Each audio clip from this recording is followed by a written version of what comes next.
Support. I heard the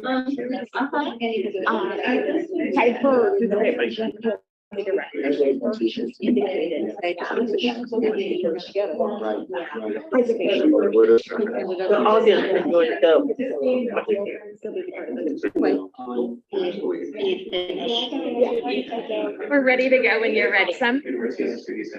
Okay, everybody, we're gonna get started.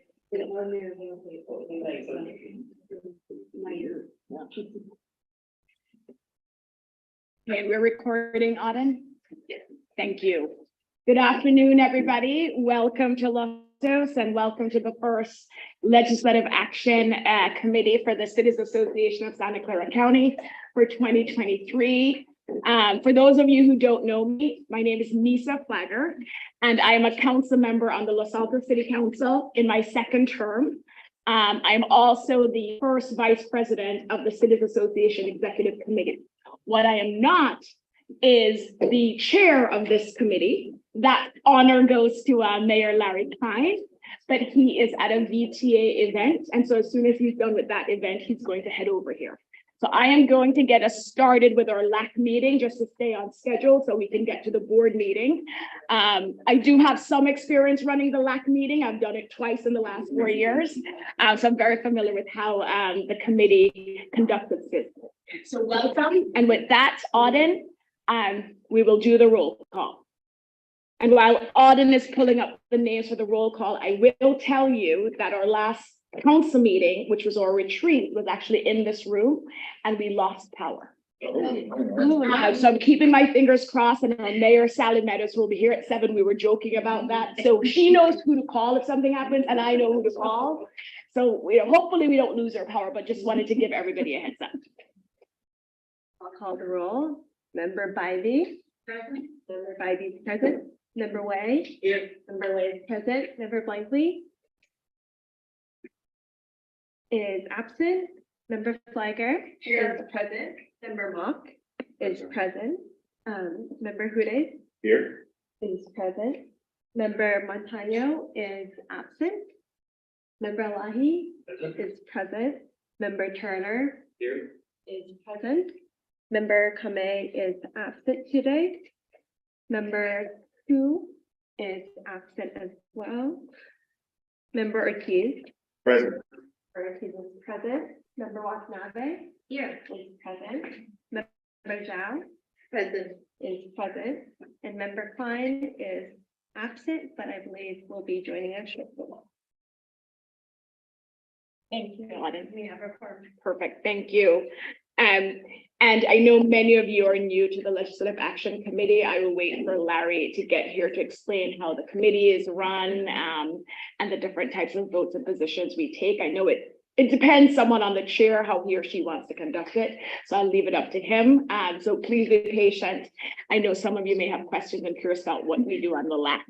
And for those of you on Zoom, welcome. I will apologize for starting a few minutes late. We were having some technical difficulties, so thanks for your patience. So with that, we'll go to the first agenda item, which is our consent item, approving the minutes from our last meeting of October 31st, 2022.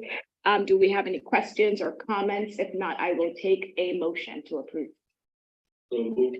Second. We have a motion and a second. Auden, did you get? And do we have any public comment on the consent item? Do not see any public speakers on the virtual meeting. Thank you. All right, I'll call the roll. Mock. Yes. Mock, aye. Hude. Aye. Hude, aye. Ortiz. Ortiz, aye. Watanabe. Aye. Watanabe, aye. Zhao. Abstain. Zhao abstain. Flagger. Here. Flagger, aye. Blankley is absent. Way. Aye. Way, aye. Bivey. Aye. Bivey, aye. Alahi. Aye. Alahi, aye. Turner. Aye. Turner, aye.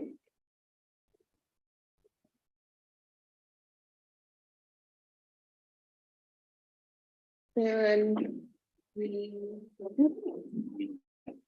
Klein, aye. The Auden, and I see Chair Klein is here, so I'll turn the meeting back over to him. Thank you.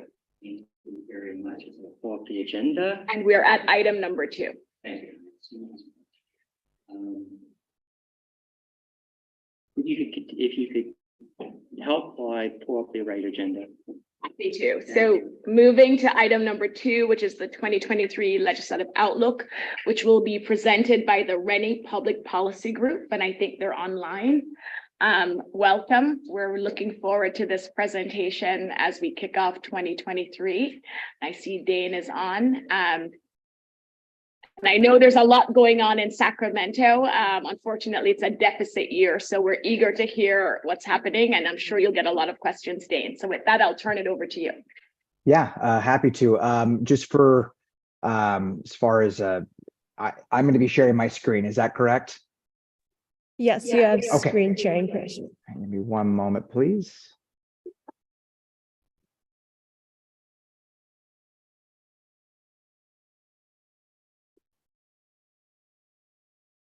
Okay, and then let me do the inevitable delay here while I figure out how to do the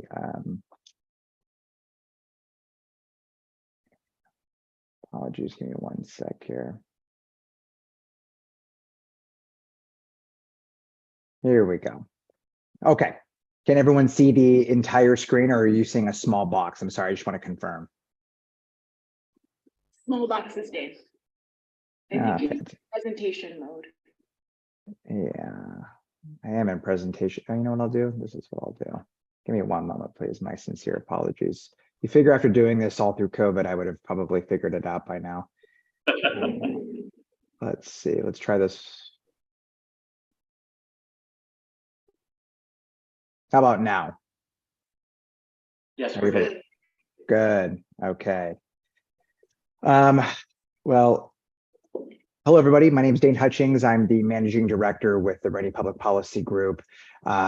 We have the pleasure of representing the city of Mountain View in Santa Clara County, but our team consists of 3 lobbyists, 1 advisor, and a host of grant writers as well that are not pictured here.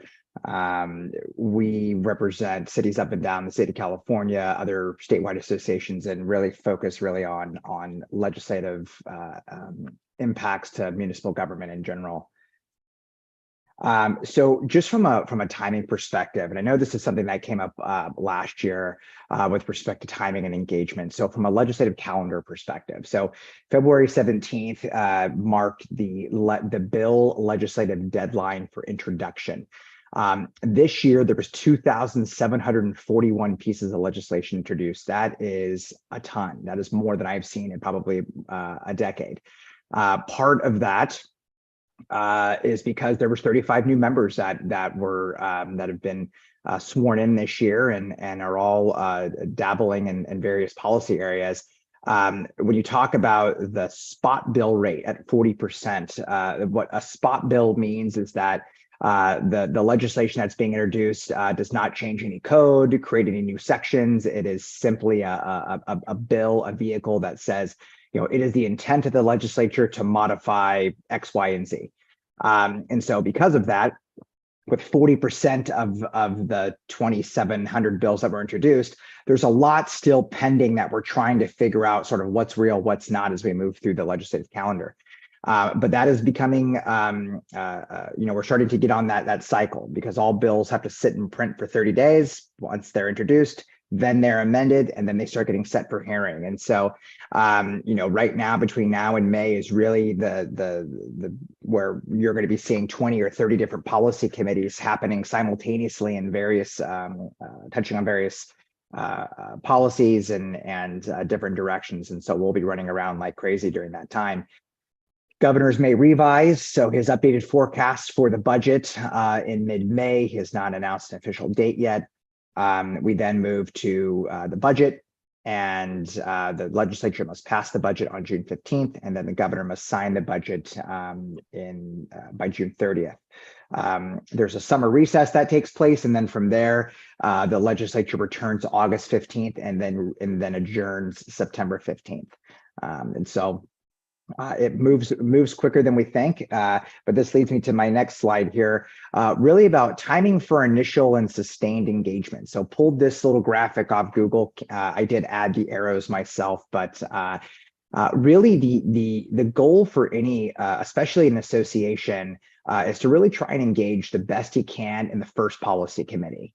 Generally speaking, it is the most appropriate time where you can engage with a specific author, try and whether it be to support a bill or to outline some potential concerns and request amendments. Doing so in the first house, in the house that it was introduced in, whether it be in the policy committee or the appropriations committee, even taking a position while it's still on the assembly or Senate floor is relatively appropriate. I think where it gets a little dicey is when the bill has moved over to the second house, and assuming the bill has not been amended or changed. That's really where I think it gets, like I said, there's exceptions to every rule.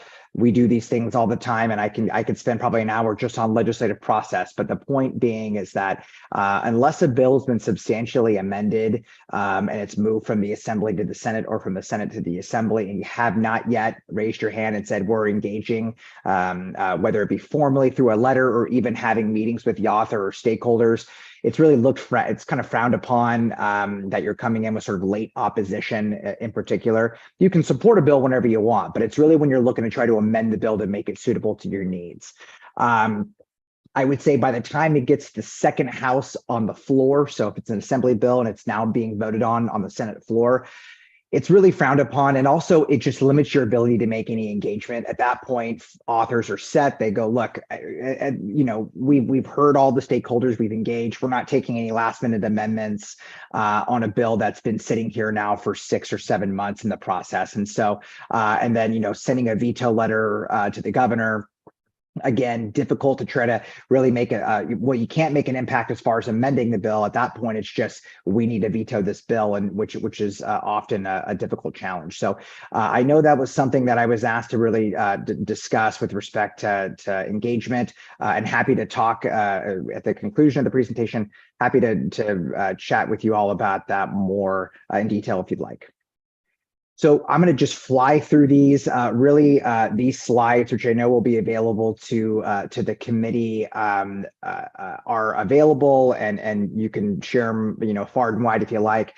Really want to give you sort of a high overview of what's happening here, and then really try to save some time for questions and general discussion. But governor's budget was not great by comparison of other budget years. We saw a projected $22.5 billion deficit. That number will likely go up for the governor's May revise. Initial numbers are north of 30 billion, maybe more of a expected deficit. This is far and away much different than we saw last year with a $96 billion surplus.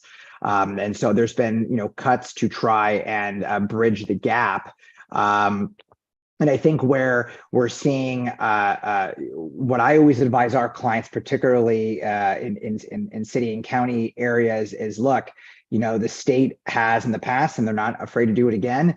They, like us, have to pass balanced budgets. And so when there's a big deficit, they start looking at ways that they can close that gap by pulling back or clawing back funding wherever they can. And so what I have told all of my clients, and I'll do the same to you, is that if any of your individual agencies have received a promise of an earmark from last year's budget, please work with your lawmaker, with your relevant state agency if you've not received those dollars yet, because come May or June, those promises made last year may be cut so they can pull that money back in to balance the budget. So please keep a close eye on that as you're looking at if there's been any commitments made.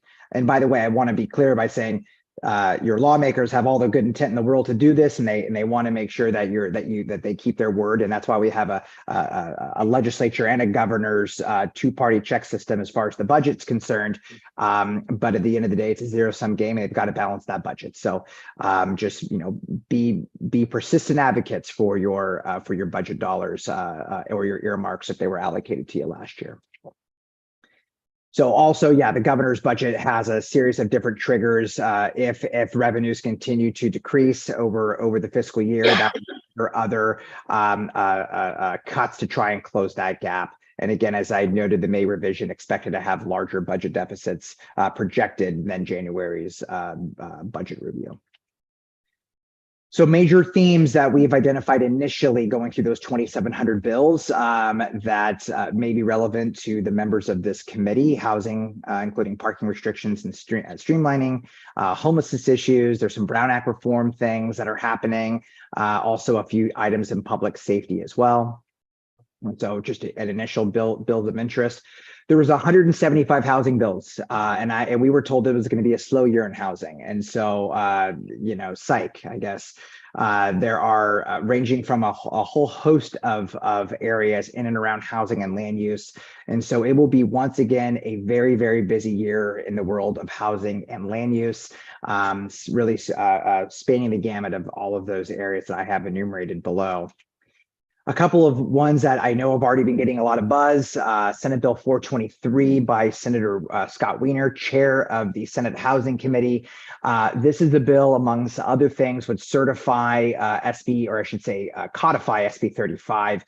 There's a current sunset of that bill in 2026 that would then be removed, extended indefinitely. That also includes really beefing up and certifying, or codifying, I should say, the builder's remedy provisions in SB 35, which builder's remedy essentially says if you have an out of compliance housing element that is not certified by HCD, a builder can come in essentially by right and begin.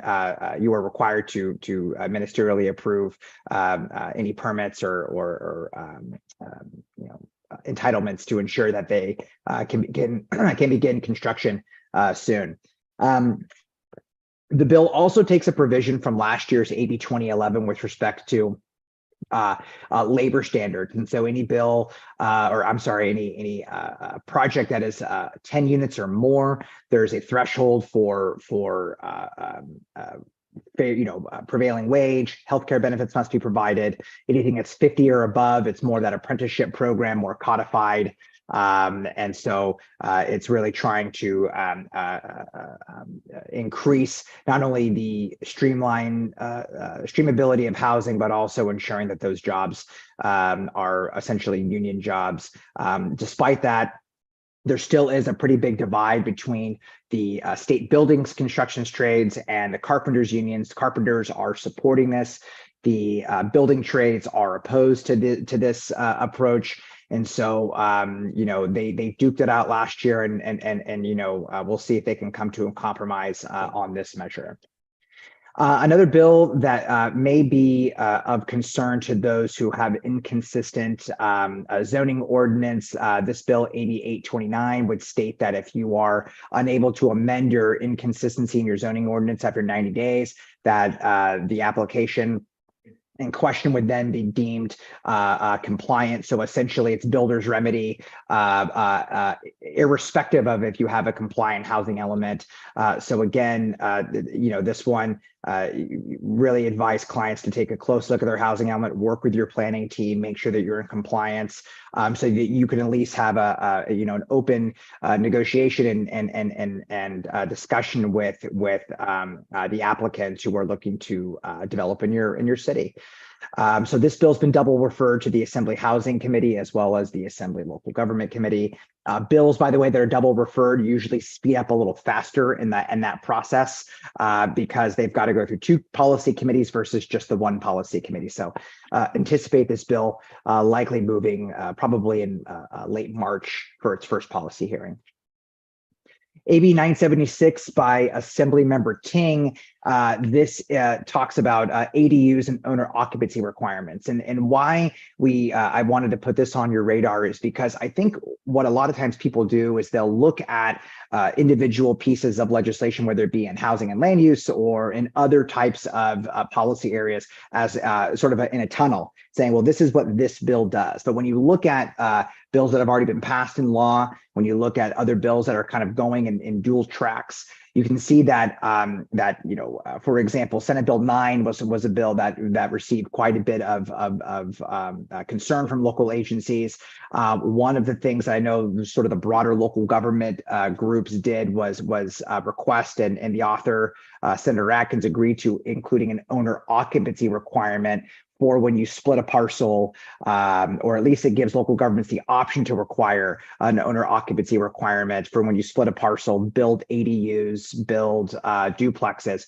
That was just last year, and then now you have AB 976, which would then remove the owner occupancy requirements on ADUs, and so it no longer allows the local government to establish any sort of owner occupancy requirements on that piece of a potential development. So that for some municipalities, that's totally fine. For others that may want to have that requirement, this would be something I would have your folks take a close look at. Assemblymember Friedman out of Burbank, she is the chair of Assembly Transportation Committee, and she is adamant about parking, is not a fan of parking, wants to eliminate parking. And so she had a big bill last year that put a lot of restrictions with respect to a local government's ability to require parking as part of a development. What this bill would do is actually now allow potential developers to utilize sort of underutilized parking, and then use that and count that. So long as it's 2,000 feet walking distance from the development, would be able to use those parking spaces to count towards meeting whatever minimum requirements are required in their development. And so whether that be public entity, private entity, shared parking. So if there's existing parking out there, a private developer could use a public agency's parking structure and use that to count towards their parking requirements. Need to get more into the details about this with respect to EV charging and ADA compliance, but on its face, it does perhaps when you're looking at your circulation element, when you're looking at your entire general plan, and you may have other plans for that parking, it could complicate that as well. And so again, something to just take an initial look at. I'll touch real quick on these two bills, both sponsored by the city of Mountain View. I would love to get support on these. AB 637 by Assemblymember Lowe. This modifies the density bonus law to allow a city to work in concert with the developer to ensure that the developer is affirmatively furthering fair housing, particularly with an equity lens. I know a big priority for the city is to ensure that on some of these developments, when density bonus is triggered, that we have that affordable units are equally distributed throughout a potential development, that they may have the same bedroom count, and as some of the market rate units, for example, having in 100 unit project having 15 studios all on the first floor, may trigger may not trigger fair housing laws. And so we're trying to tighten that up and make sure that we can work in concert to ensure that we're really affirmatively furthering fair housing. AB 971 by Assemblymember Lee would permit a local agency to, under current law, they have the ability to designate a transit guideway within their city to allow for mass transit vehicles to be used. What this bill would do would allow the city to permit other types of public, or not just public mass transit, but other mass transit vehicles that are authorized operators to utilize that lane. I think for Mountain View, they're looking to, or in the process of constructing that two-way reversible mass transit lane in their community. And so want to ensure that they can fully utilize that, get more trucks and cars off the road, and streamline traffic. And so So I've been working closely with VTA, working closely with other stakeholders on that, and we feel like we're in a good position on that. So those are Mountain View's bills. Really quickly on homelessness, there are a ton of spot bills on homelessness that we really need to dig into before we can tell you what the big thing is. But this is one that we wanted to cover. It just says that it requires local governments to do a point in time count and then present those findings in a public hearing. Last but not least, Brown Act reform. We have two big bills that are out there right now, AB 817 by Pacheco. This is a measure that would apply to the final decision-making bodies of a legislative body. So meaning, council subcommittees, advisory boards and commissions, multi-jurisdictional bodies that have those subcommittees. I worked, very, very diligently last year on Brown Act. I can tell you that the legislature, or I should say the policy committee chairs of both the Senate Governance and Finance Committee and Assembly Local Government Committee, they aren't there yet on allowing, sort of codifying full legislative bodies to continue to meet remotely. The intent behind this is to increase diversity, lower barriers, allow folks who may not want to raise their hand to be appointed on an advisory body, to maybe entice them to do so by continuing to participate remotely. And so this is an incremental step, but certainly something that I know a lot of folks have rallied around and want to try and get this sort of common sense measure passed. AB 557 by Assemblymember Hart is a bill that would indefinitely extend the provisions that were in AB 361, which I know all the folks that were doing remote meetings were using that by resolution every 30 days because of the COVID state of emergency. This would say that if it's any state of emergency, that could be, county on down as far as the governor, saying, okay, Santa Clara County has a state of emergency. Well, in that circumstance, it would be up to the local government to then institute AB 361's provisions. That is in a nutshell what AB 557 does. There are a ton of public safety bills. I know I'm way over time here and certainly want to ensure that folks have ample time to ask questions. But all of this information is available and happy to answer questions. And then the taxpayer protection, I did not plan on talking about this today, but I just wanted to put it in the slide deck for folks to read, review, ask questions. It is a very, very local government should have grave concerns about this. League of California Cities is requesting that every agency take an opposed resolution, activate. This is something that we are arm in arm with every public sector union. It is a very, very big deal. And so take a close look at the Taxpayer Protection and Government Accountability Act. And I will now take a breath and be here and ask any questions now. Thank you, Dane. And I just want to thank Nisa for running the meeting as I was running late at another event. And so just to I know there are quite a few people that are new here, and just to kind of give you an overview, what Dane did is kind of give an overview for what's happening at the state level right now. But what this organization does is, we pick a few bills and hopefully have people that are actually, the authors or sponsors in some way come and speak on them. We just have discussions amongst ourselves. And so going forward, like we're doing our first two bills tonight on request of Valley Water, then basically make a suggestion for this organization or make no suggestion as far as take advocacy either for that, basically for or against a specific bill, or conceivably, opposed unless amended. There's a little bit of gamemanship as far as what we can do as far as hoping to get specific changes. Definitely what Dane spoke about is there's lots of bills out there. There's no way that, as Nisa saw last year, there's lots of bills that we'd like to undertake and we just don't have enough time.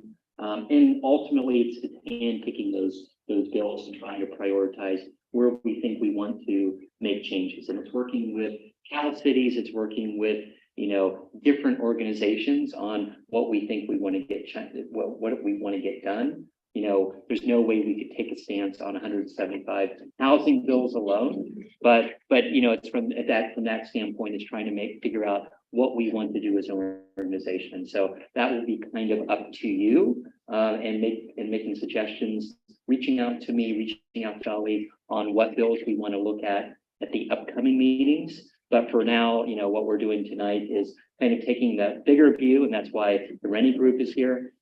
And then also, looking at later bills in tonight. So with that, we will open it up to questions to Dane on anything that you might want to bring up, and we'll have about 15 minutes to discuss that. And thank you all for making it through the storm to be here. So, anybody want to start us off with questions?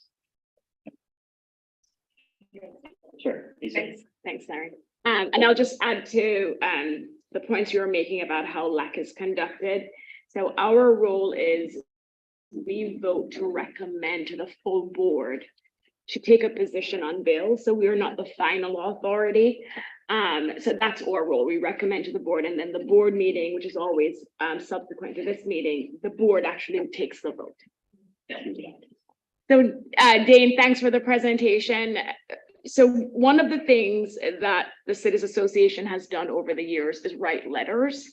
And then, as these bills make their way through the legislative process, we will interact, depending if it's Ledge Day when we're in Sacramento, or if we know a particular legislator, we will talk to that person, call them up, and advocate on behalf of the Cities Association. But I'm curious whether or not you think letters are effective, especially in those initial timeframes that you outlined, because that's the main thing that we do as a Cities Association. We send letters, and I know I've talked with, and I'm sure Mayor Klein has had the same experience, where sometimes staff will get the letters, but it doesn't make its way to the actual representative.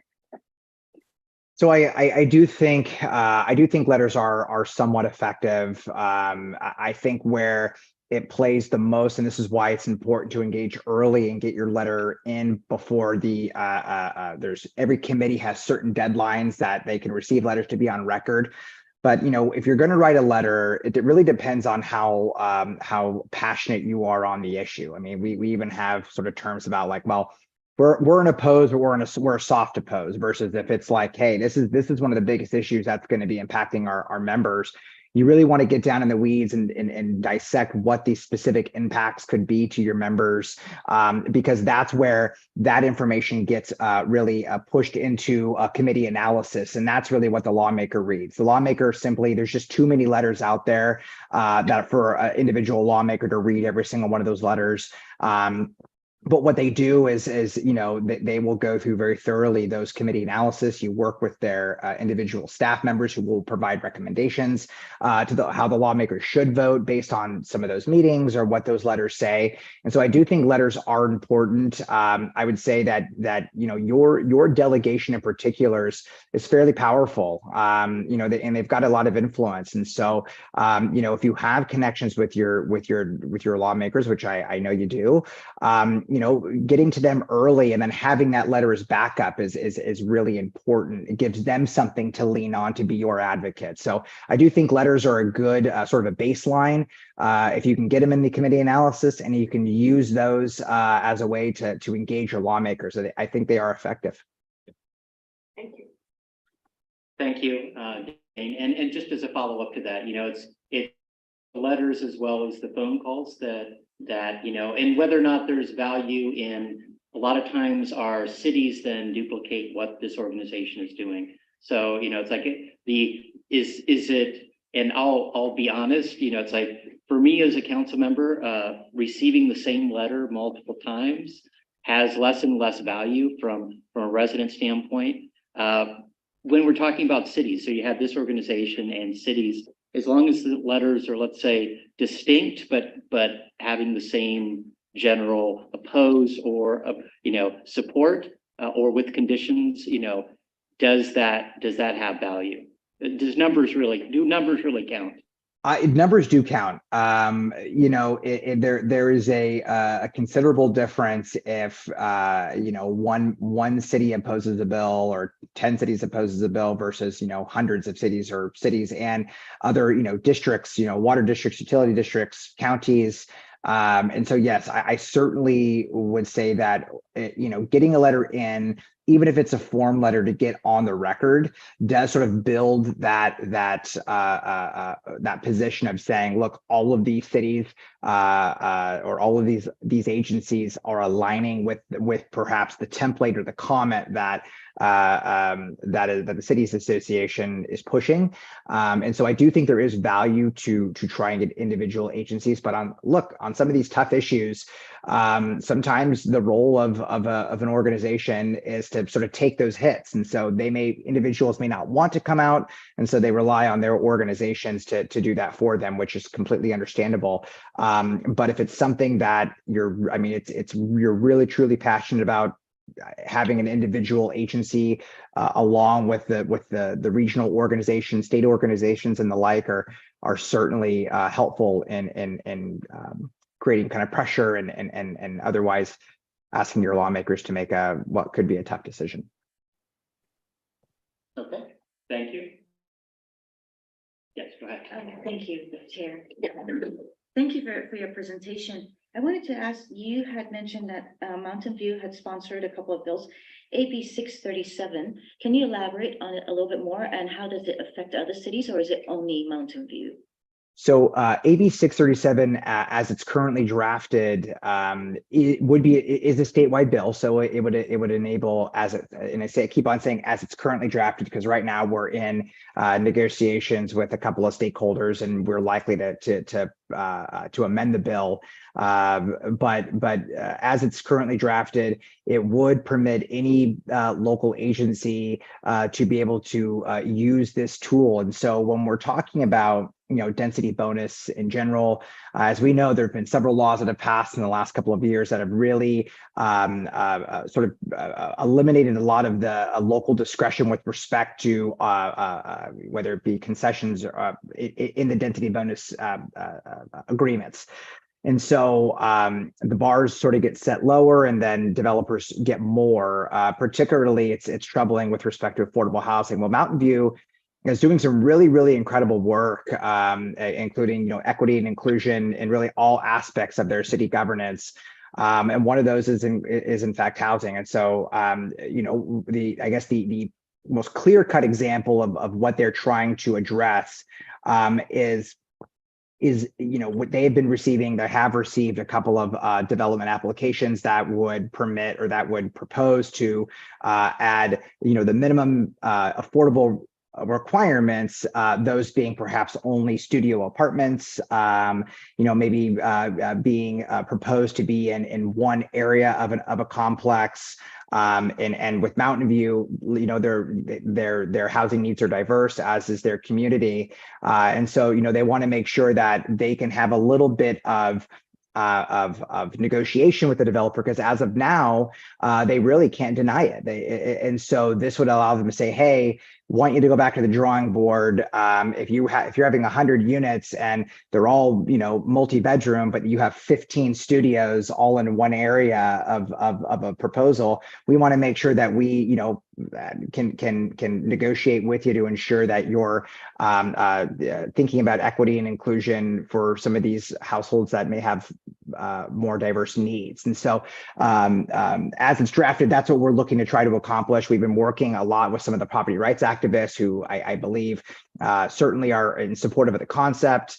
We're working with them on maybe limiting it down, because I think where some of the concern has come is that you could use this as a sort of a way to just deny projects from happening. So we want to make sure that we're recognizing the good actors who are truly, are working in good faith, versus perhaps some who may, choose to try to use this as a way to just deny more development. And so that's sort of the tipping point we're at right now. Thank you. Thank you, Dane. And just as a follow-up, so Sunnyvale, I think we've done that by ordinance that requires a similar mix. So does Mountain View not do that, or or they don't think that, they think that that could be fought from a state standpoint, from a streamlining standpoint or state level. So I want to be careful here as far as I don't want to speak with just absolute surety. I would always defer to the planning department on their specifics of their inclusionary ordinance. But from my understanding is that they do have their own unique inclusionary ordinance that does require some of that mix. They want to go beyond state law, a little of beyond state law currently. I use the 15 studio and 100 unit development as just really a more of an example of illustrating kind of what the broader problem is. But I do believe they've done all they can locally, which is why they're seeking some additional help from the state to ensure that they can continue doing their good work. Thank you. Any other questions? I'll do one last Sure. question. Thank you.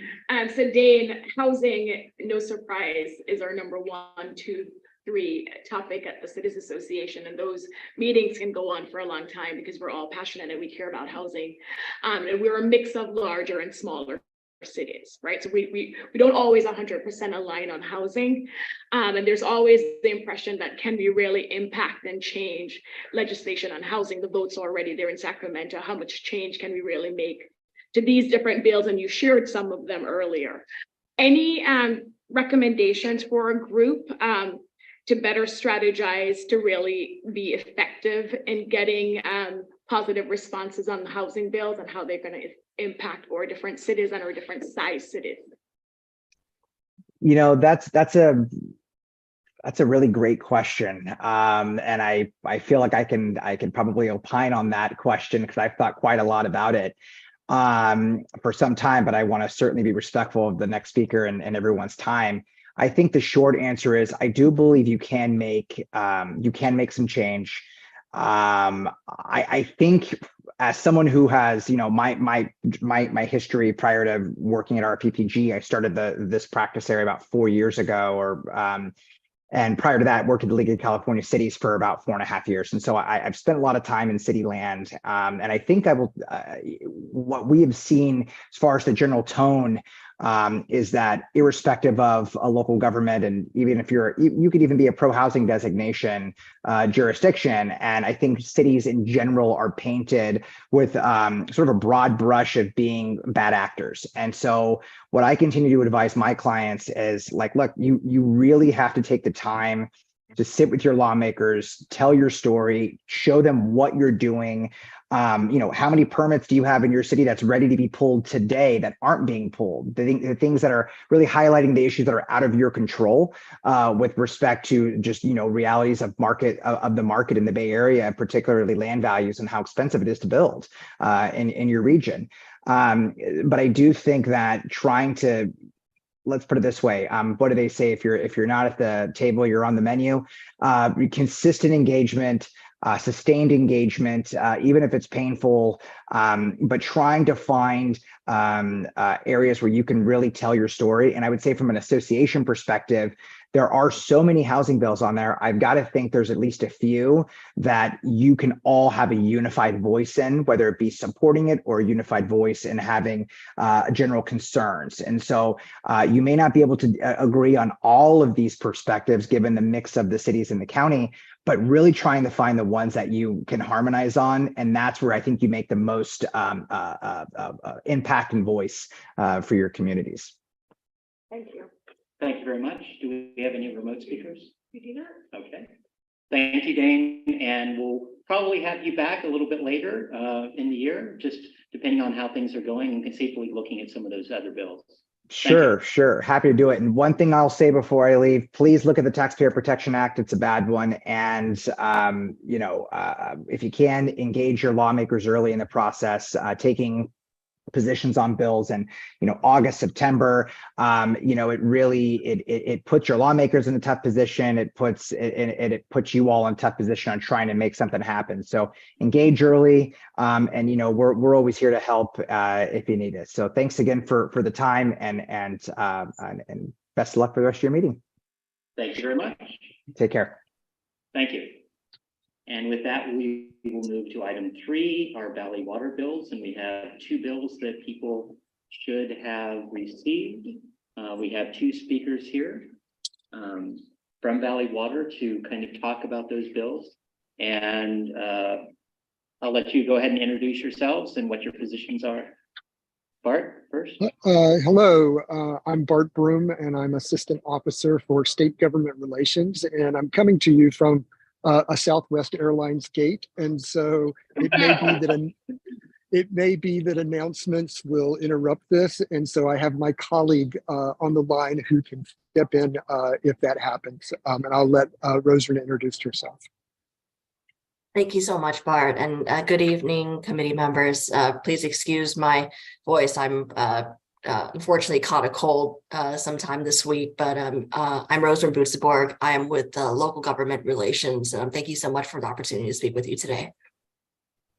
Thank you. And Bart, you just want to go ahead and you can take these bills in either order, and then we'll have questions as far as that's concerned. Okay, I think maybe I'll just start with AB 939. This is a bill that is sponsored by Valley Water and authored by Assemblymember Gail Pellerin. And the purpose of the bill is to give Valley Water basically the same financing mechanisms that other water agencies have across the state. You may know that Valley Water is your regional flood protection, water supply, groundwater management, and environmental stream stewardship agency for Santa Clara County. And in our history, at one point, we were part of the county, but we, over the decades, have, our responsibilities have become larger, but our district act didn't keep up. And when we were separated from the county, we left behind some important financial mechanisms. One of them is the ability to propose a general obligation bond. And you may know that Valley Water is constructing some of the largest water supply and flood protection projects anywhere in the nation.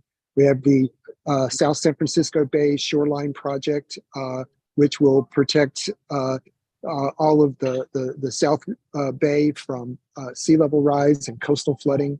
We also have the Anderson Dam Seismic Retrofit Project.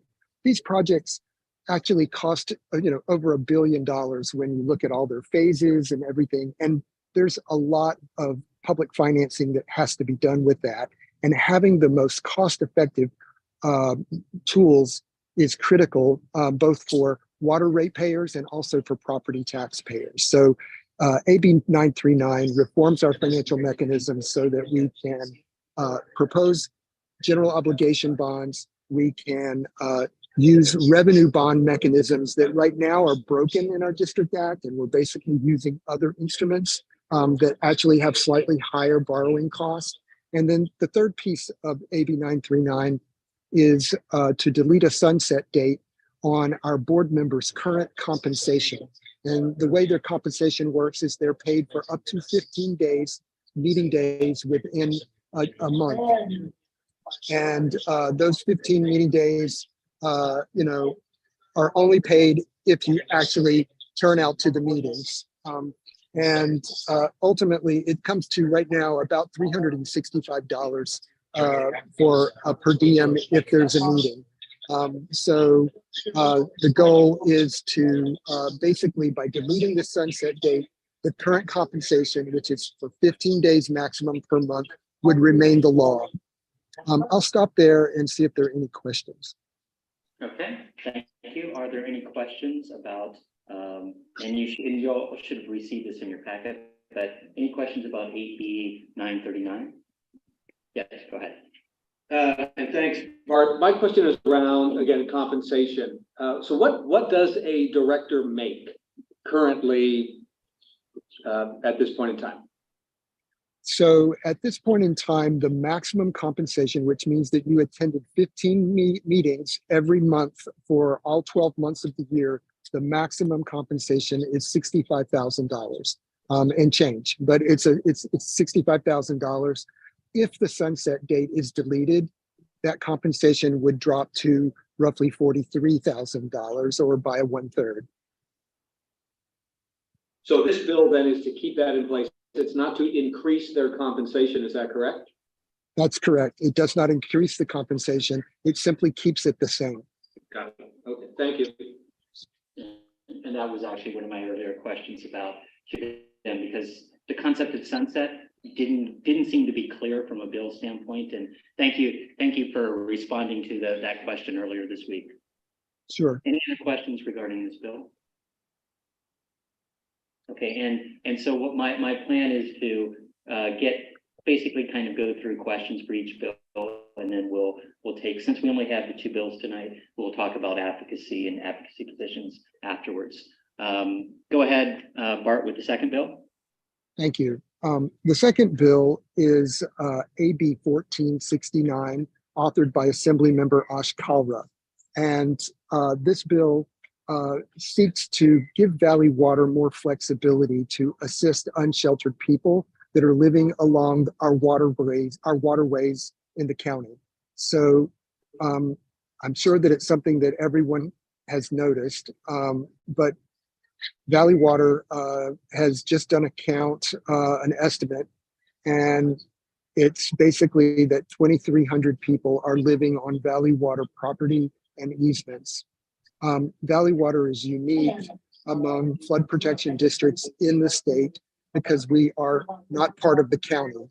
And so the result is that we aren't able to just call the county and say, hey, you know what, can you send some resources, outreach resources? Oh, can you reserve shelter space for these unsheltered people because they're going to need to be relocated? We're not able to really do that because the county, to be completely fair to the county and all our cities are facing the same crisis Valley Water is. Our public parks, our public lands, our open spaces, particularly in urban areas, are particularly impacted by unsheltered people camping there, and particularly along waterways where there's a ready water source and riparian vegetation, which offers refuge. And one of the challenges that Valley Water has had is that we've wanted to do more to assist these people, but we are not able to because as an independent special district, our funding is tied to particular purposes. And we can, clean up the garbage. In fact, in 2022, we hauled out 931 tons of garbage from our lands, mostly resulting from encampments. But we'd like to do so much more than that because the problem is very serious. We're also the Environmental Stewardship Agency, and we have problems with nutrient loading from human waste that drain into the creeks and cause algal blooms that degrade the water quality, impact the both natural and constructed habitats for endangered and threatened species. And so we are having difficulty fulfilling our mission to maintain the water quality and protect species because we don't have the ability to do more to assist unsheltered people. The goal here is to do our work in compliance with federal case law. And in the case of Martin v. City of Boise, it basically the Ninth Circuit found and was and that is now the law of the land in the Western states, is that you need to have a legitimate offer of shelter before you can ask someone to relocate from public land. And Valley Water would like to actually offer our greatest valuable resource, which is land. And would partner with the city or the county to construct transitional housing or a services center or storage for belongings or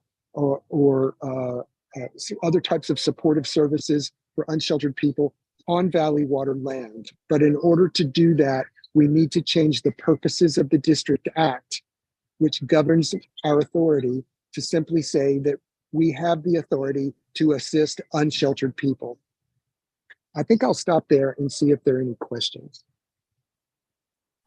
Thank you. Are there any questions? Go right ahead. Bart, again, the mission, as you described it, I think is pretty precise and clear. If this now occurs and you, as an organization, begin working to serve the unsheltered population, is this a revenue generator for the water district? There's several questions. I'll ask one at a time and let you answer them. Is this a revenue generator for the water district? On the contrary, it will cost money.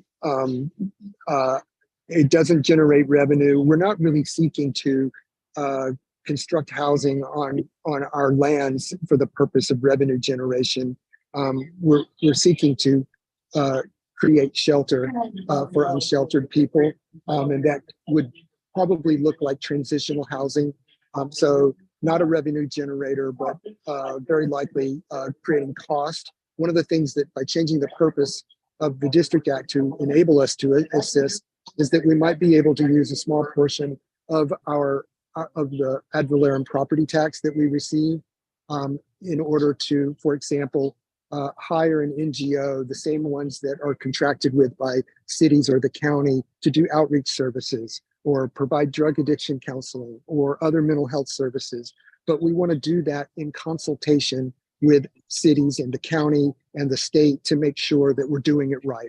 That is not our area of expertise. That's not really what we want to do. We want to contract for those services, hopefully through contracts with cities, the county, and nonprofit organizations. So do you have any idea as to what is going to be the cost to the district every year for these types of services? We don't. We were investigating doing an RFP for outreach services, and just doing some preliminary estimates. It was looking like it was exceeding $1 million a year for what we were hoping to achieve, but ultimately that process was stopped because our district council determined that we have no lawful way to pay for those services. Which brings us to why we need to add assisting unsheltered people to the purposes of the District Act. And what you're talking about is current vacant land, not properties that the water district owns and rents out to others. You're not talking about current rentals being made available for unsheltered. You're talking about building on vacant land. Is that correct? That's correct. And so it would be vacant land, and there is the Surplus Lands Act, which applies in this situation, but by changing the purposes of the District Act, we wouldn't necessarily have to declare it surplus land because it would become a use that is within the purposes of our agency. And just one last question. Sorry to hog it. No.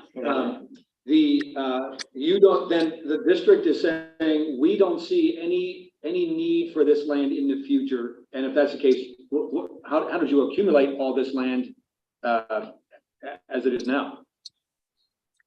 Well, Valley Water is a flood protection agency. And so I'll just kind of give you a sense of the scope of this. So Valley Water owns about 294 miles of creekside property and lots of other property that involve our water supply operations. And know that much of this property, was acquired very long ago. And I think that once you densify an urban area, because we basically become from an agricultural region to a major metropolitan area, the value of that property is greater. And when value is greater, you can take a look at the property and you can try to determine, well, is there room? Do we really need all the space we thought we did, from land that was acquired in the 1940s, 1950s, 1960s? So the answer is yes, there is some land. It needs to be appropriate, and there are very limited sites where this might be possible. And they're not in the land you're talking about would not be in any sort of floodplain? That's correct. Okay. All right. Thank you. Thank you. A quick question. You talked about the existing 1% ad valorem property tax to fund the outreach. What is that money being spent for today? And approximately how much is it? Just kind of a rough figure from a property tax standpoint. Valley Water's portion of the 1% ad valorem property tax is about 126 million a year. And that money is currently being spent on, well, the legal description is for the purposes of the District Act. But it's primarily for basically the operation of the agency. You know, our annual budget, you know, is bringing in, you know, well, our revenues are in the $500 million range. Our budget with capital projects and borrowing, you know, basically rings in at about 800 million a year. So this is a portion of Valley Water's revenue, but it's the portion that we would possibly be able to spend for this purpose. We can't spend water revenues on this purpose. We can't spend flood protection assessments on this purpose. So this is the funding source that we have that could possibly a portion of it. And again, we're not interested in becoming the housing services agency. That's not what we want to do. But we do want to have something to bring to the table when, for example, we have a flood protection project and there are 150 people that need to be relocated. We need to have something that we can bring to the table as we ask a city or the county to provide shelter for those people so they can be relocated. And one of the things that we could offer is land or outreach services. So these are things that we would like to be able to do, and not as Valley Water employees doing that. Again, this may be a contract with, you know, the city of San Jose to use their own outreach services, and we're just paying the bill. Understood. Thank you. Yes, Lisa. Thank you, Larry. And thanks for your presentation. One of the things that we always ask for, and I know it's early in the process, is a list of organizations or individuals that are either supportive or oppose either of these bills. What does that list look like today? At this moment, it is very early. So I think that what I can tell you is that, you know, there was a similar bill that was proposed in 2017, SB 519 by then Senator Bell. And that bill simply said to allow Valley Water, amend our purposes to address impacts along the watersheds, including camping. And that bill ultimately was supported by Destination Home, a variety of local organizations, the Downtown Streets team, the Gilroy Compassion Center, and there were also you know, other organizations that are basically Valley Water's membership organizations, like the Association of California Water Agencies, the Special Districts Association, the Municipal Utilities Association. So ultimately, I think that we will have the support of local governments and service providers in this space.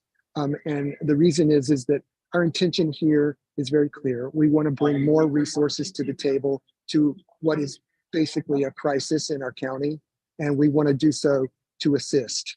And that is, I think, something that lots of folks can understand and support. Thank you very much. Any other questions? Yeah, go ahead.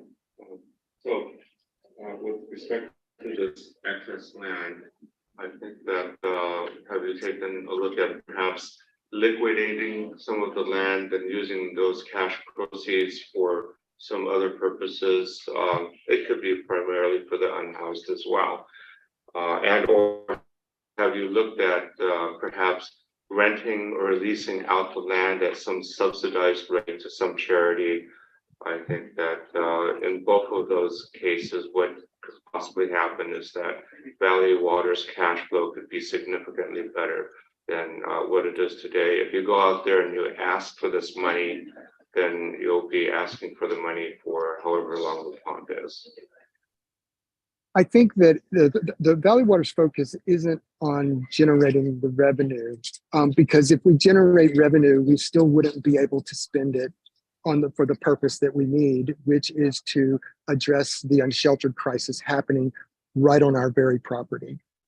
And it doesn't address the environmental impacts in the creeks. It's not money that we need. What we need is solutions. We need shelter that is ready and available to offer to unsheltered people so that we can get them out of harm's way. And there have been deaths because of the flashiness of our watersheds. So there's health and safety, environment issues.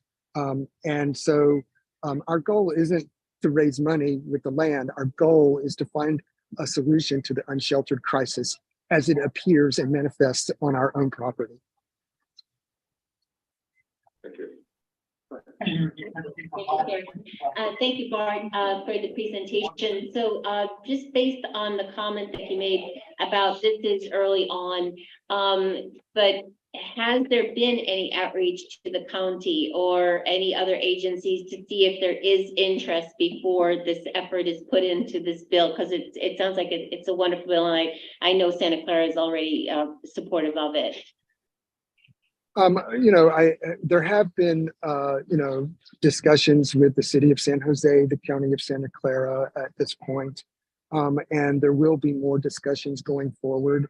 I think that, part of what has happened with Valley Water is, our board is blessed to have former Senator Bell, now Director Bell, on our board.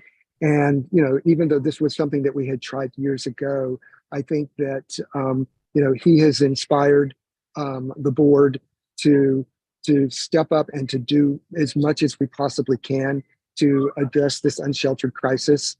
And so this bill, he was just seated in December. And so, and he's already had a great impact on the agency. And this bill is part of that, which is let's do something to assist unsheltered people and to address these impacts. And so yes, we've had some preliminary discussions with some of the groups that I mentioned. I can tell you that the only support that I've heard of so far is Sustainable Silicon Valley, I believe, is coming along. Also, the California Municipal Utilities Association today voted to support the bill. But again, it's early, but having the cities association support would go a long way to advance the bill, because what it says is that our local governments in Santa Clara County also see that there is a role for Valley Water to step up to and to provide more resources to solve this crisis. Thank you. Forgive me, I'm sorry. That's right. Bart, how many units are you guys talking about, and what's the timeline? Should this bill pass? I'm asking. Well, I'm sorry, I can't answer that question because we don't yet even have the authority to do it. So this is something that would need to be planned. And that type of planning probably wouldn't take place until we actually have these authorities. So I can tell you that Valley Water's interest would be that we have a substantial number of units, because of course there's great need. If we have 2,300 people living on our property in easements now, then I would think that if we could possibly effectuate 2,300 transitional housing spots, that would be great progress, not only for Valley Water and for our watersheds and for the environment, but for the unsheltered people that are there now. But with those unsheltered people, it's hard. There's so many additional questions, and I think there's too many unanswered questions, understandably, so early in the process. It's just a challenge for me. Sorry, I won't ask any more questions. I'm good. Okay. Thank you, Bart. Thank you. Let's go ahead and take public comment on this. Anyone in the room want to speak on this? I see no one. Anyone remote? We have no public speakers. Okay, thank you. And so, we can do a little advocacy. And for me, I just wanted to state, especially for the second bill, you know, this is one of the things that working with Valley Water, seeing, you know, they've done abatements of several encampments along Valley waterways in our cities. And one of the things I kept pushing was what we do as a city is pay a service organization, Home First, to do outreach, reserve beds, and try to do that transition.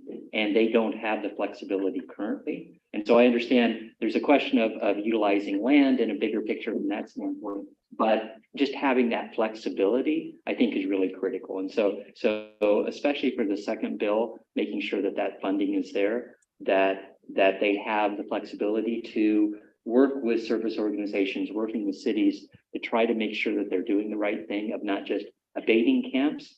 And you have the questions of garbage and other things that affects our waterways. But I do think it's the moral thing to do from a city standpoint. And, you know, one of the things that Bart said is, you know, it's incumbent upon Valley Water to do the right thing when they're trying to clear up some of the encampments that are on their right of way. And I think that's what makes that bill important. And then as far as the first bill, you know, I had questions about the sunset laws that what that actually meant. And I do think that, you know, it's providing them the same flexibility that other agencies within the state are allowed to do from some of the bills and putting things in front of the voters. So I do think that those, from a general standpoint, are both positive things. So I would, in general favor, be in support of both of these bills. So that's a quick volley. Do any other people have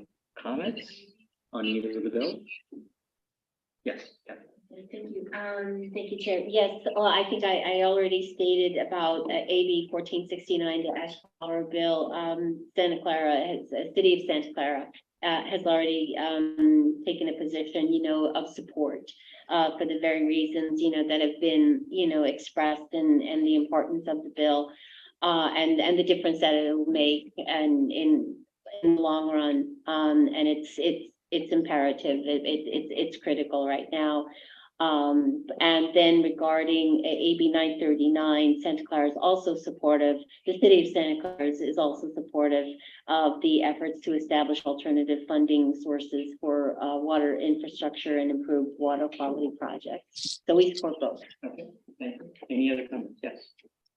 I just want to, you know, state my support for the bill. It makes total sense. I think all of our agencies, municipalities need to do our fair share in order to address the houseless crisis. You know, they're in much of a, you know, unfortunately, they're sheltered in a lot of our waterways. Even in my district, there's quite a bit of encampments on water district land, and they're right. We're going to abate them, and where they're going to go, they're just going to go up the trail or on the other side of the street. So I believe this is a solution, and we should all be solution oriented. Thank you. Yes. I just wanted a couple of clarifications. It may be obvious, but can Valley Water allow a charitable organization right now to build these shelters, or are you prevented from doing that? We are prevented from doing that because our funding sources, even the ad valorem property tax, is limited to the purposes of the District Act. As a, you know, unlike a city or a county, we don't have the general welfare of the people as a purpose. We only have the limited purposes granted to us by the state legislature. And that's what this bill is about. Give us a purpose so that we can do the right thing. You know, I understand that you can't use a property tax first, but if a charitable organization uses all their resources and all their funds, then we just provide the land. Are you able to provide the land? Did you provide a zero cost long-term lease? Is I think the question. We cannot, because it wouldn't be for the purposes of the District Act. So we would have to likely declare that as surplus land, or perhaps exempt surplus land. But there are limits on that under HCD, State Department of Housing and Community Development guidelines that are actually regulations.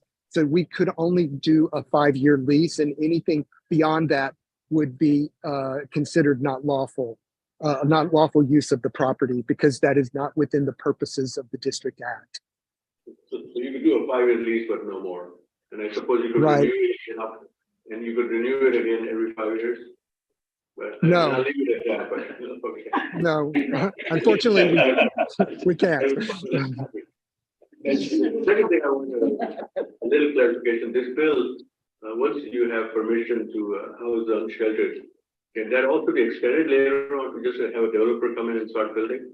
Or is the bill restricts its use specifically to only unsheltered housing that you provide? I think that Valley Water's goal would be to maximize unsheltered housing because that is really what we're aiming to do here.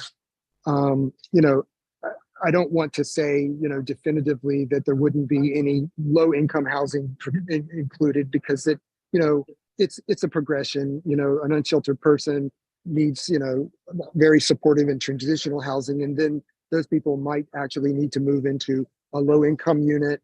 So I don't want to say that there wouldn't be that type of housing, but at the end of the day, you know, our focus has to be on this almost an emergency shelter situation where we need to have enough spaces so that we can actually have a real impact on what's happening in the watersheds. No, I really all appreciate what you're doing there, but we want to just keep the focus there. Valley Water's goal right now might be to do this, but you know, 10 years later, developers come in and we have more bills coming in for housing, and you'll end up building a whole housing units back there. And I just want to make sure this bill is, whether that bill provides for it or it restricts it, not what your goals are, what your purposes are, but what does the bill allow you to do? Does it allow you to build development in that area on your land? I believe that this bill would allow us to use land for the purposes of assisting unsheltered people. So, you know, the idea that we're going to build market rate housing on these lands, that's not Valley Water's intent, and the bill doesn't do that.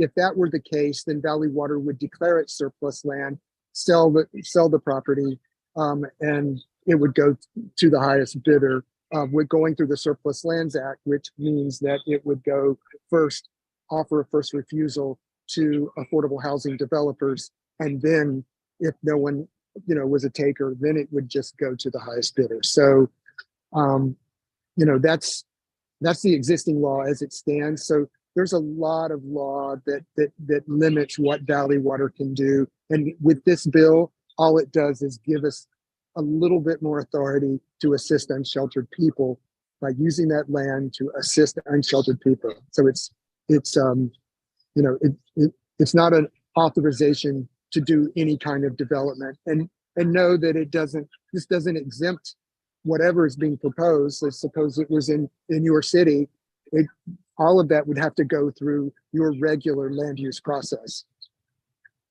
Thank you. Okay, thank you very much. Appreciate that. Go ahead. Mark, thank you so much for your presentation. I mean, you mentioned earlier that this will cost Valley Water to do this, and I know this is still kind of early. You don't know how many transitional housing units you will be able to provide. You know, how are you gonna? I guess my question is, in terms of the cost, how much it's gonna cost Valley Water, and where the fund is gonna come from? Are they gonna be continue to come from the property tax? Are you gonna think of some other ways of, you know, raise the money?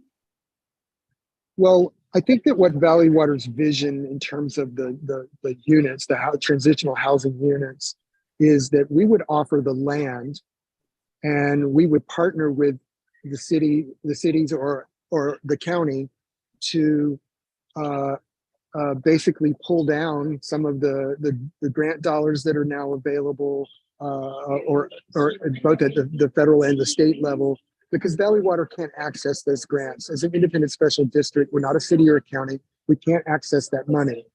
But if we had something to bring to the table, like what is often the most valuable thing that can be brought to the table is land. If we can bring that to the table and partner with, you know, one of your cities or with the county of Santa Clara, that's how we should do this. And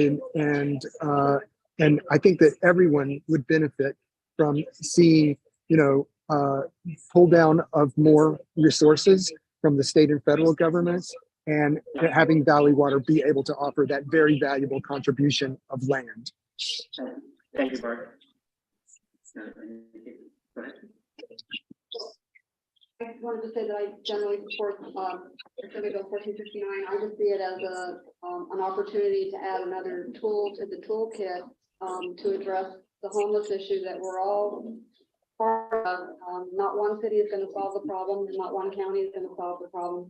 And the more public agencies that we have involved in the process and have some resources that can help each other and support one another in this process, I think is really critical to addressing, coming up with solutions that are viable to this the problem. As far as AB 939, I do have. I would like further information and clarification. The one part that I don't understand is the free sunsetting issue. I don't see why that should be mixed into or folded into other revenue type enhancements. It just seems that that could be a clause that's buried in a ballot measure, and people aren't really aware of it. And to me, it should be a separate, when you're talking about salaries of members and extend their salaries, it really should be, in my view, a separate ballot measure or bill. Supported already? Yeah, I think 1469 be a proactive way of bringing some ideas to the table on this in a way that is particularly centered on Valley Water and the population that's living there. So I am supportive of that as I think it's a good way to move it forward. There need to be more details about the constraints on the way development would occur, but that makes a lot of sense. And I agree on 939 that item 4, the dealing with the compensation of the board members is a bit of an outlier to the other items that are there. And given the concerns about the transparency on the ballot measure regarding the term limits for the board of directors, it would seem to me that it would make sense not to have any confusion and have ultimate transparency on anything to do with the board members. This is one I probably would want to confer more with my counsel before expressing a strong opinion on it, but it just stands out to me. And so I'll be taking motions now, but what we could do, and I'll just summarize. Oh, you have a comment? I just want to say pretty much the same thing.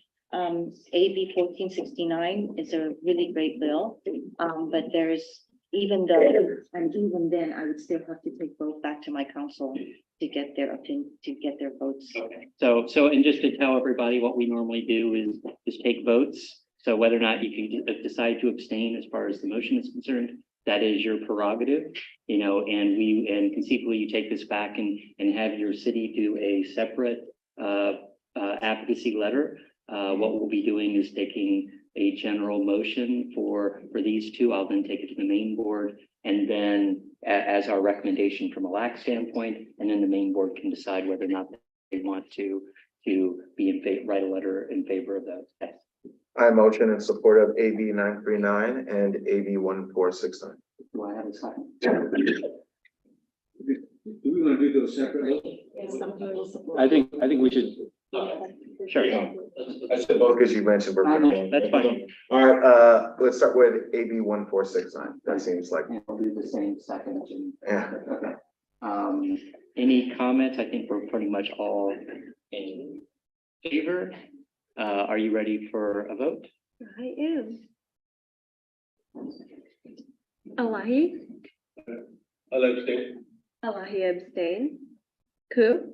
Abstain. Ku abstain. Zhao? Yes. Zhao. I. Klein? Aye.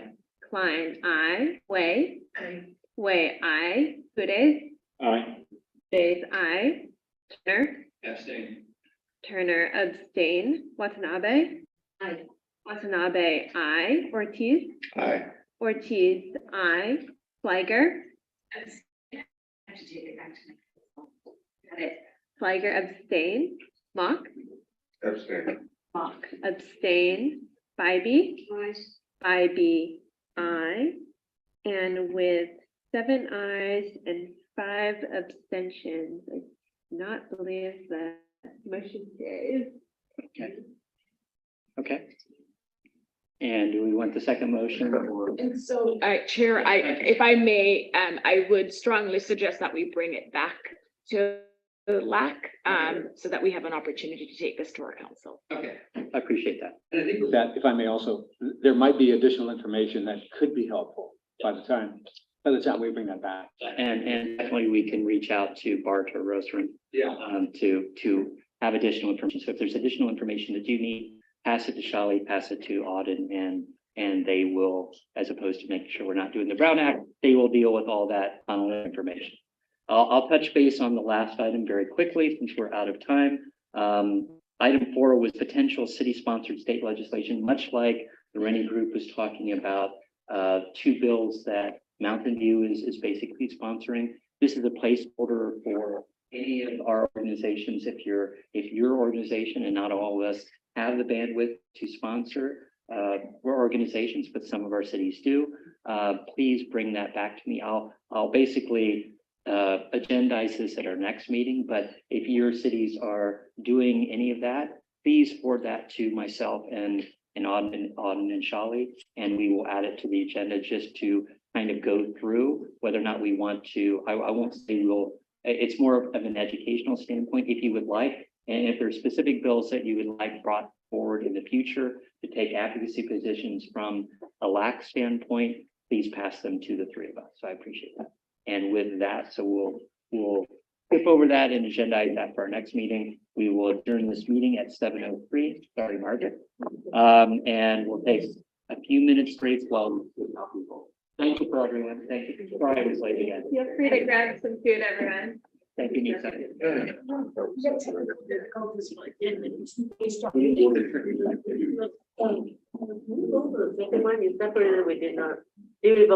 didn't vote for the second one because. Yeah. Easier than. Well done.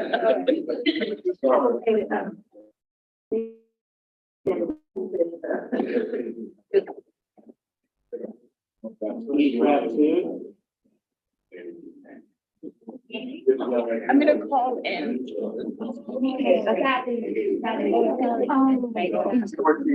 The city of San Jose.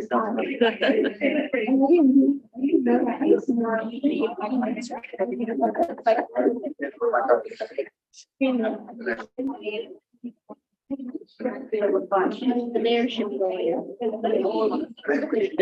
I've seen your picture a couple of times. He did some housing there. He did, I think, ribbon cutting.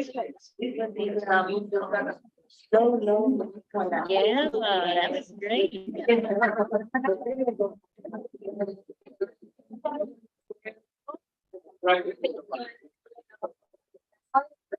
My last meeting with the association.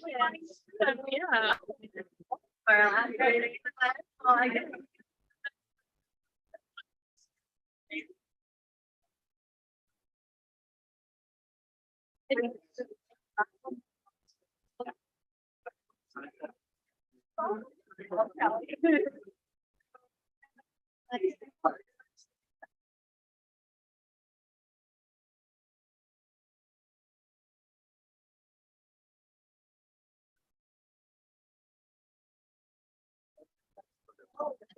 Oh, yes.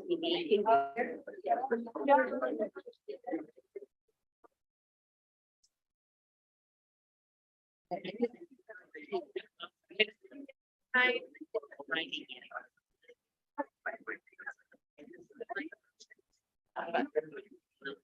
Yeah, no, yeah. But you decided a lot of players on different days. Was not so market, sorry.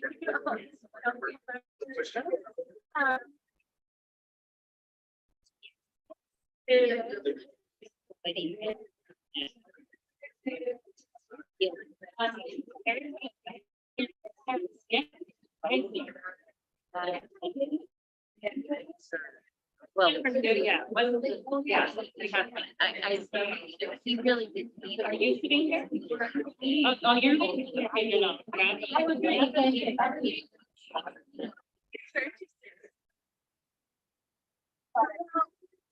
Yep, I don't know in the county, but that's for.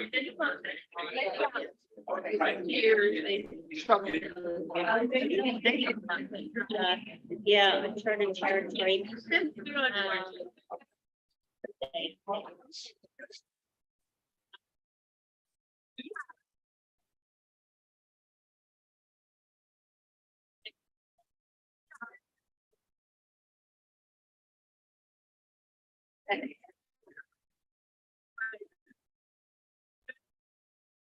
Thanks.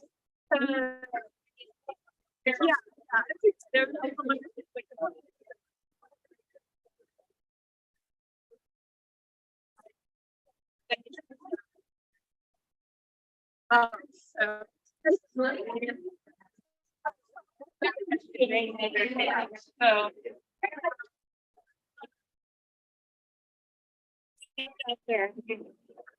Yeah. Big one. Yeah. If you want some. Okay, okay.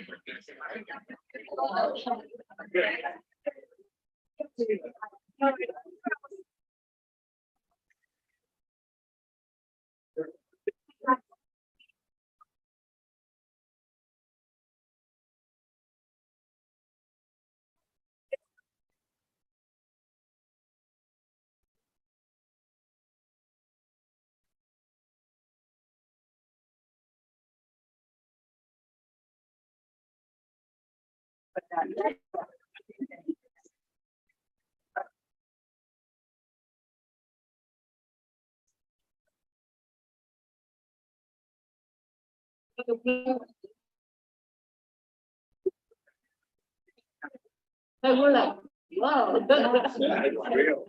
She mentioned it to the, Jamie mentioned it to the kitchen.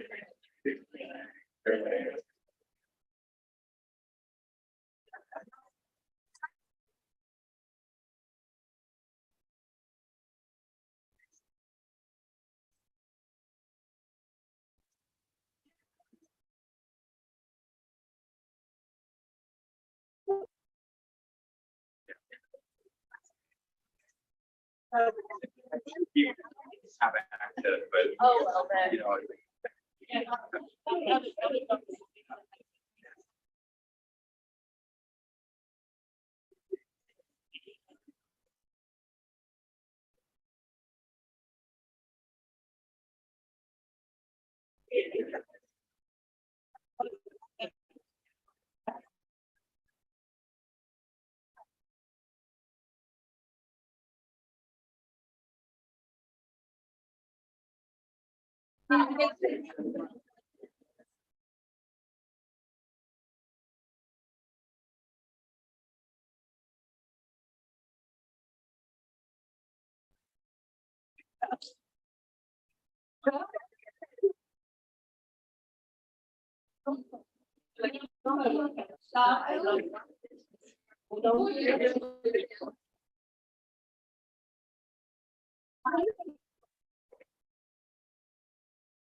Good evening, everyone. Welcome to our Cities Association Board meeting for March. I'd like to call the meeting to order at 7:13.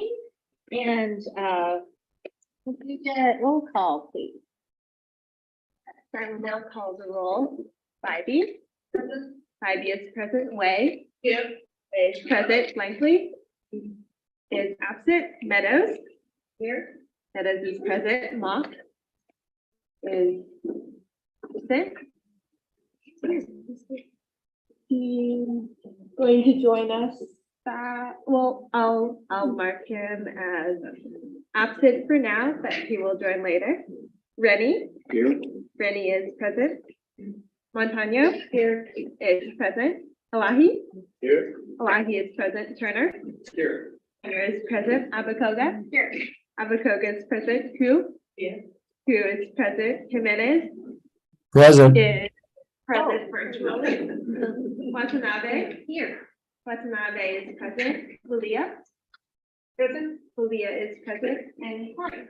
Present. Klein is present. We have a quorum. Great, thank you very much. I will go on to oral communications from the public on non-agendized items.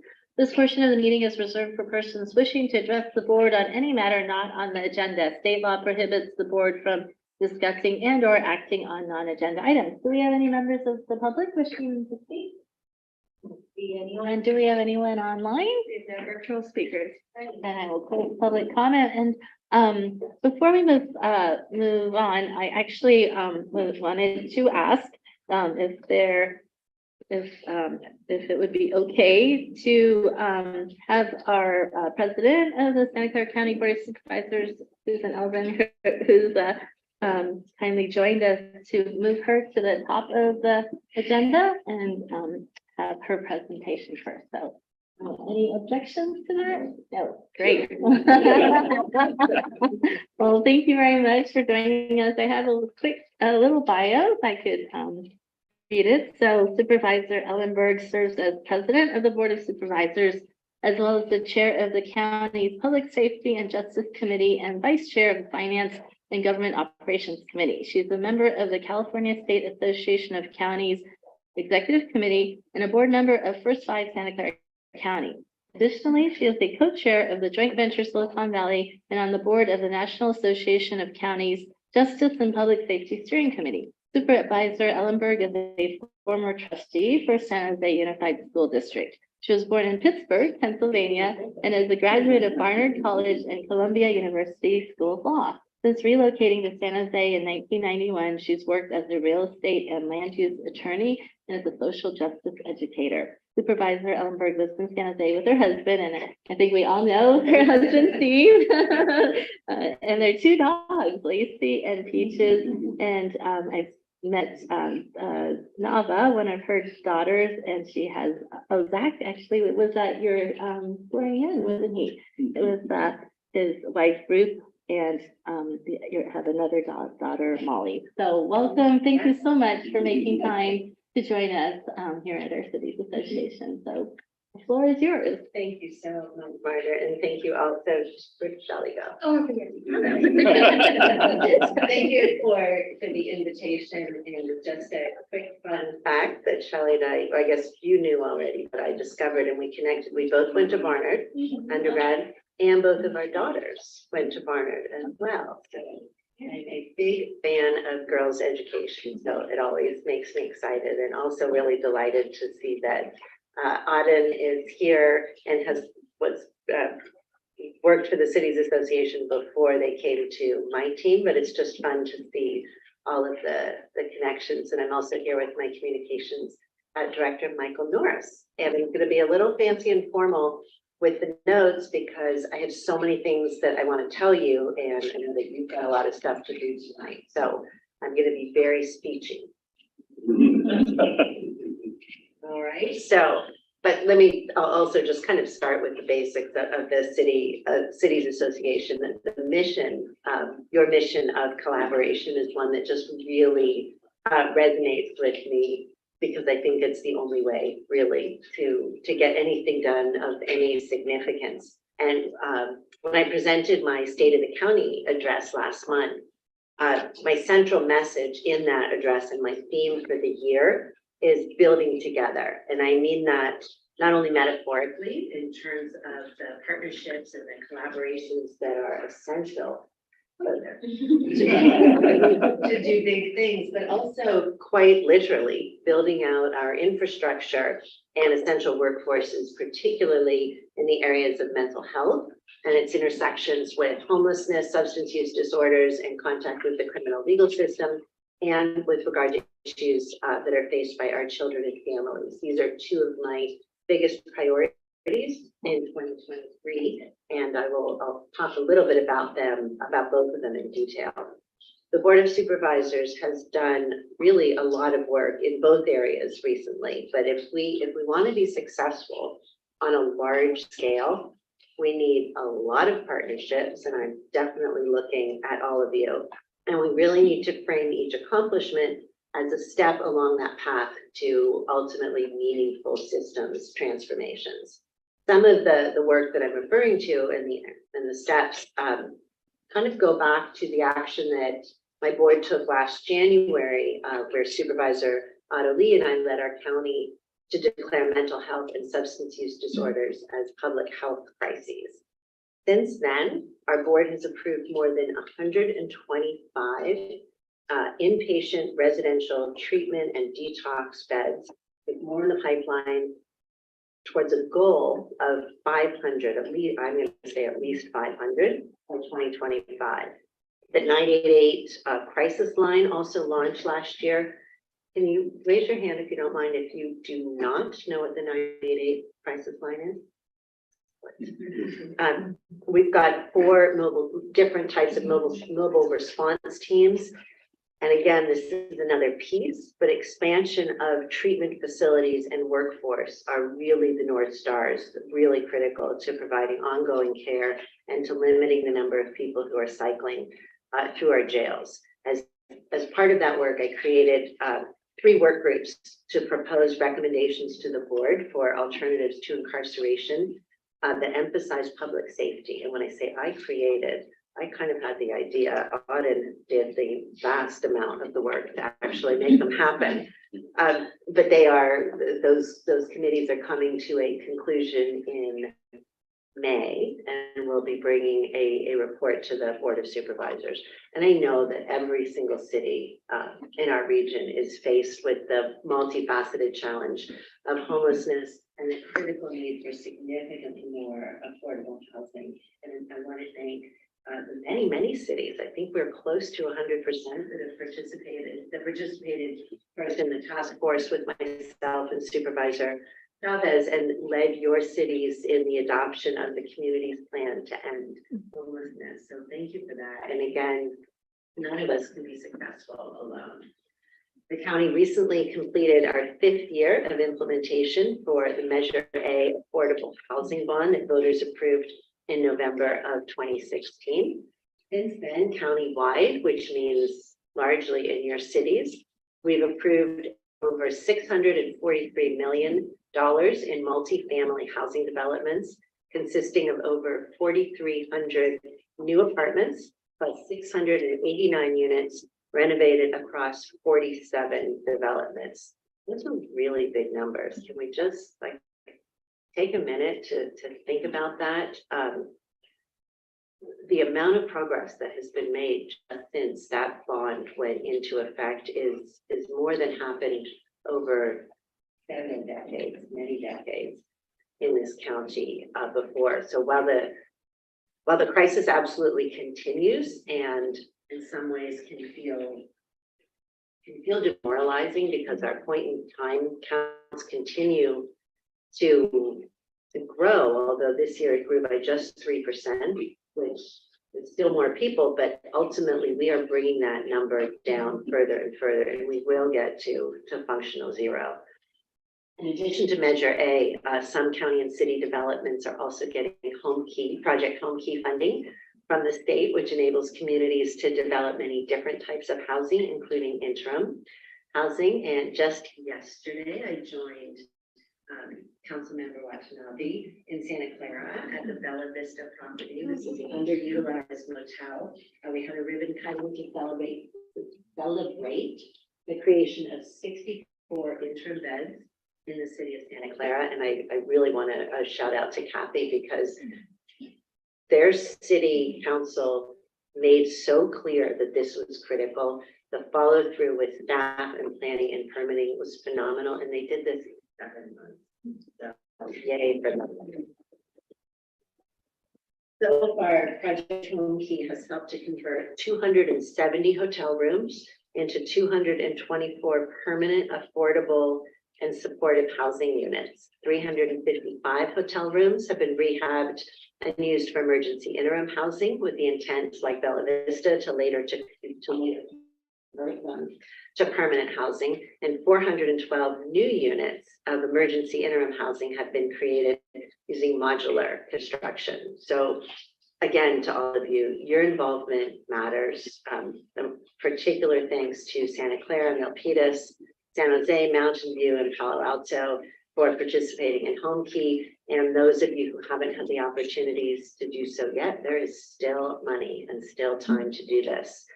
Any good faith collaborative effort to combat homelessness has to include providing help to people who are experiencing mental health crises or substance use disorders. Over the past several years, the county has worked to expand the types and levels of support we provide, both within our own health and hospital system and in partnership with our community-based providers. Let me share some numbers here again. In just the last year, we appropriated over $600 million for behavioral health care, which included supportive housing services in terms of wraparound services, school-based services, community clinics, and other essential measures.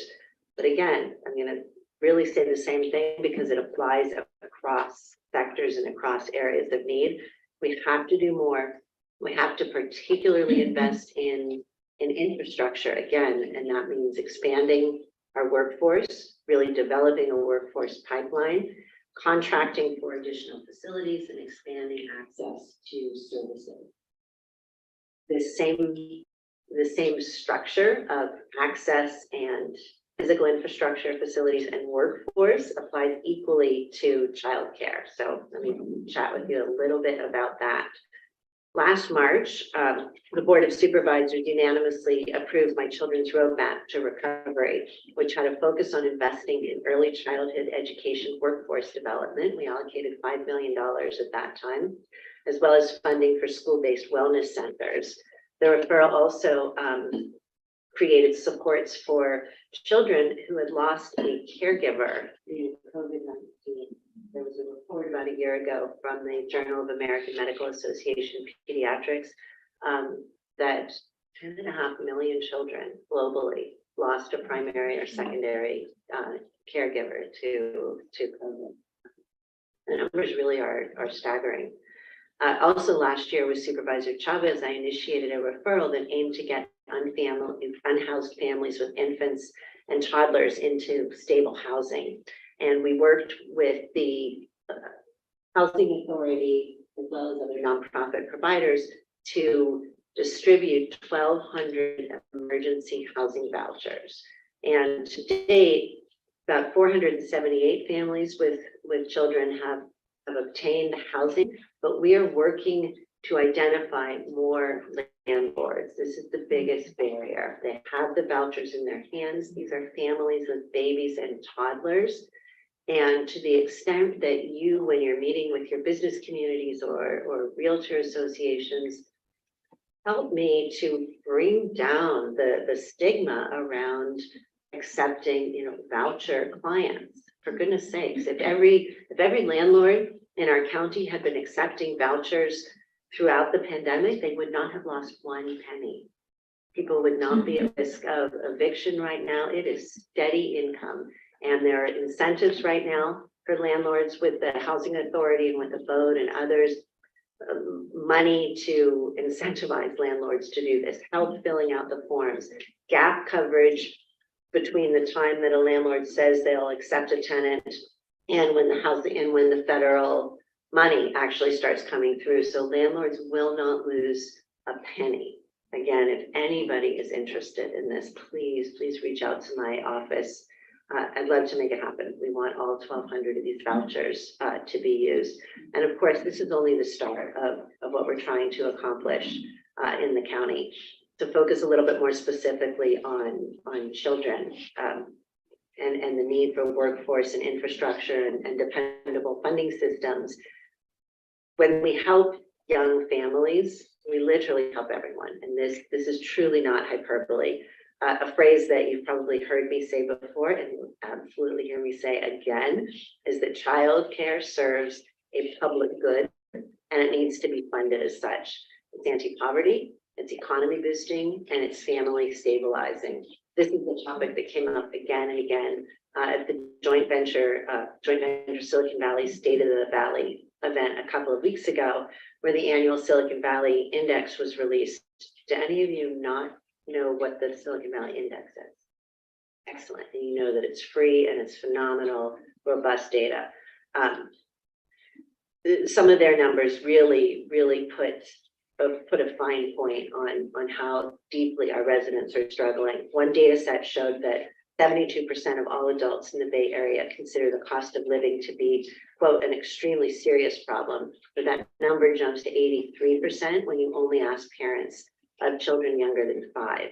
And in that group, 95% believe that the cost of living is a serious problem, and a strong majority name unaffordable childcare as a major factor in that seriousness.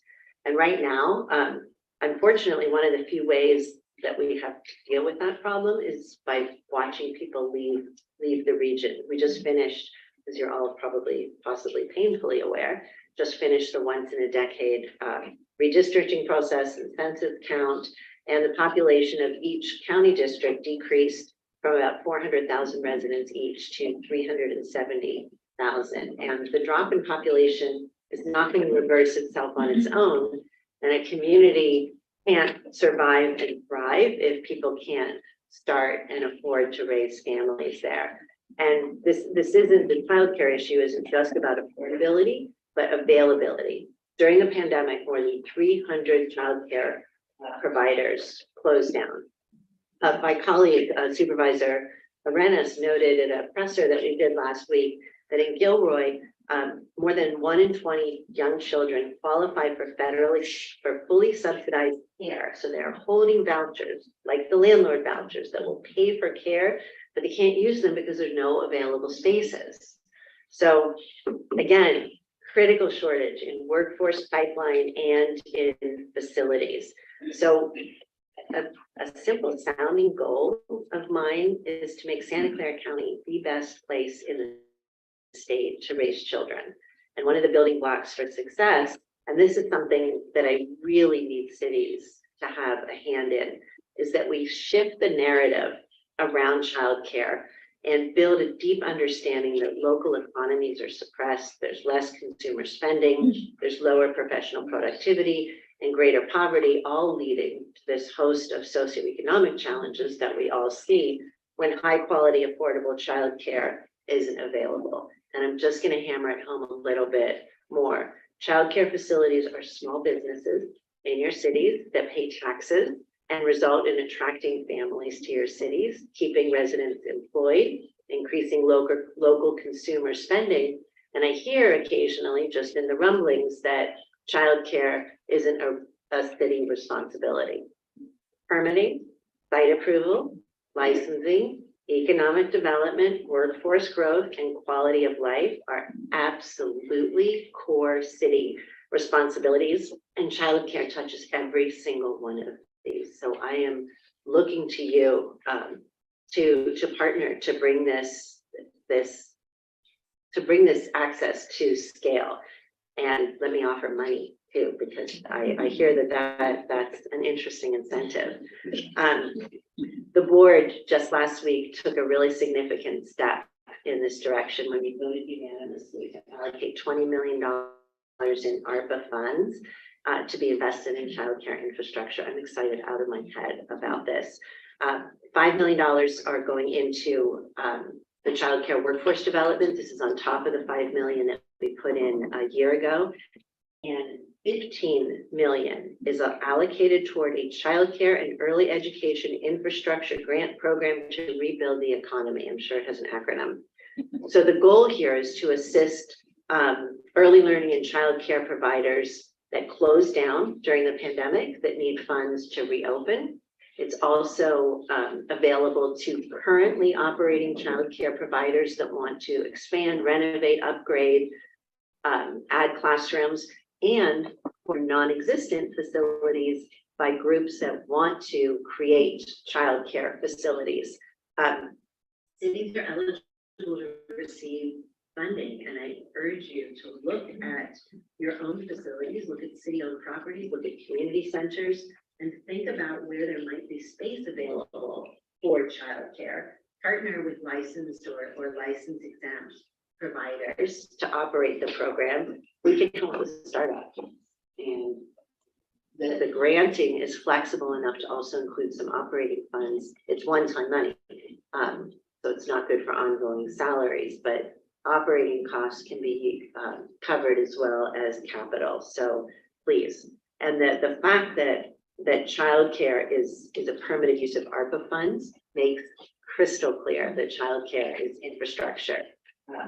But again, we can't stop here. I need everybody in all of your venues to be talking about this narrative, this business-based narrative.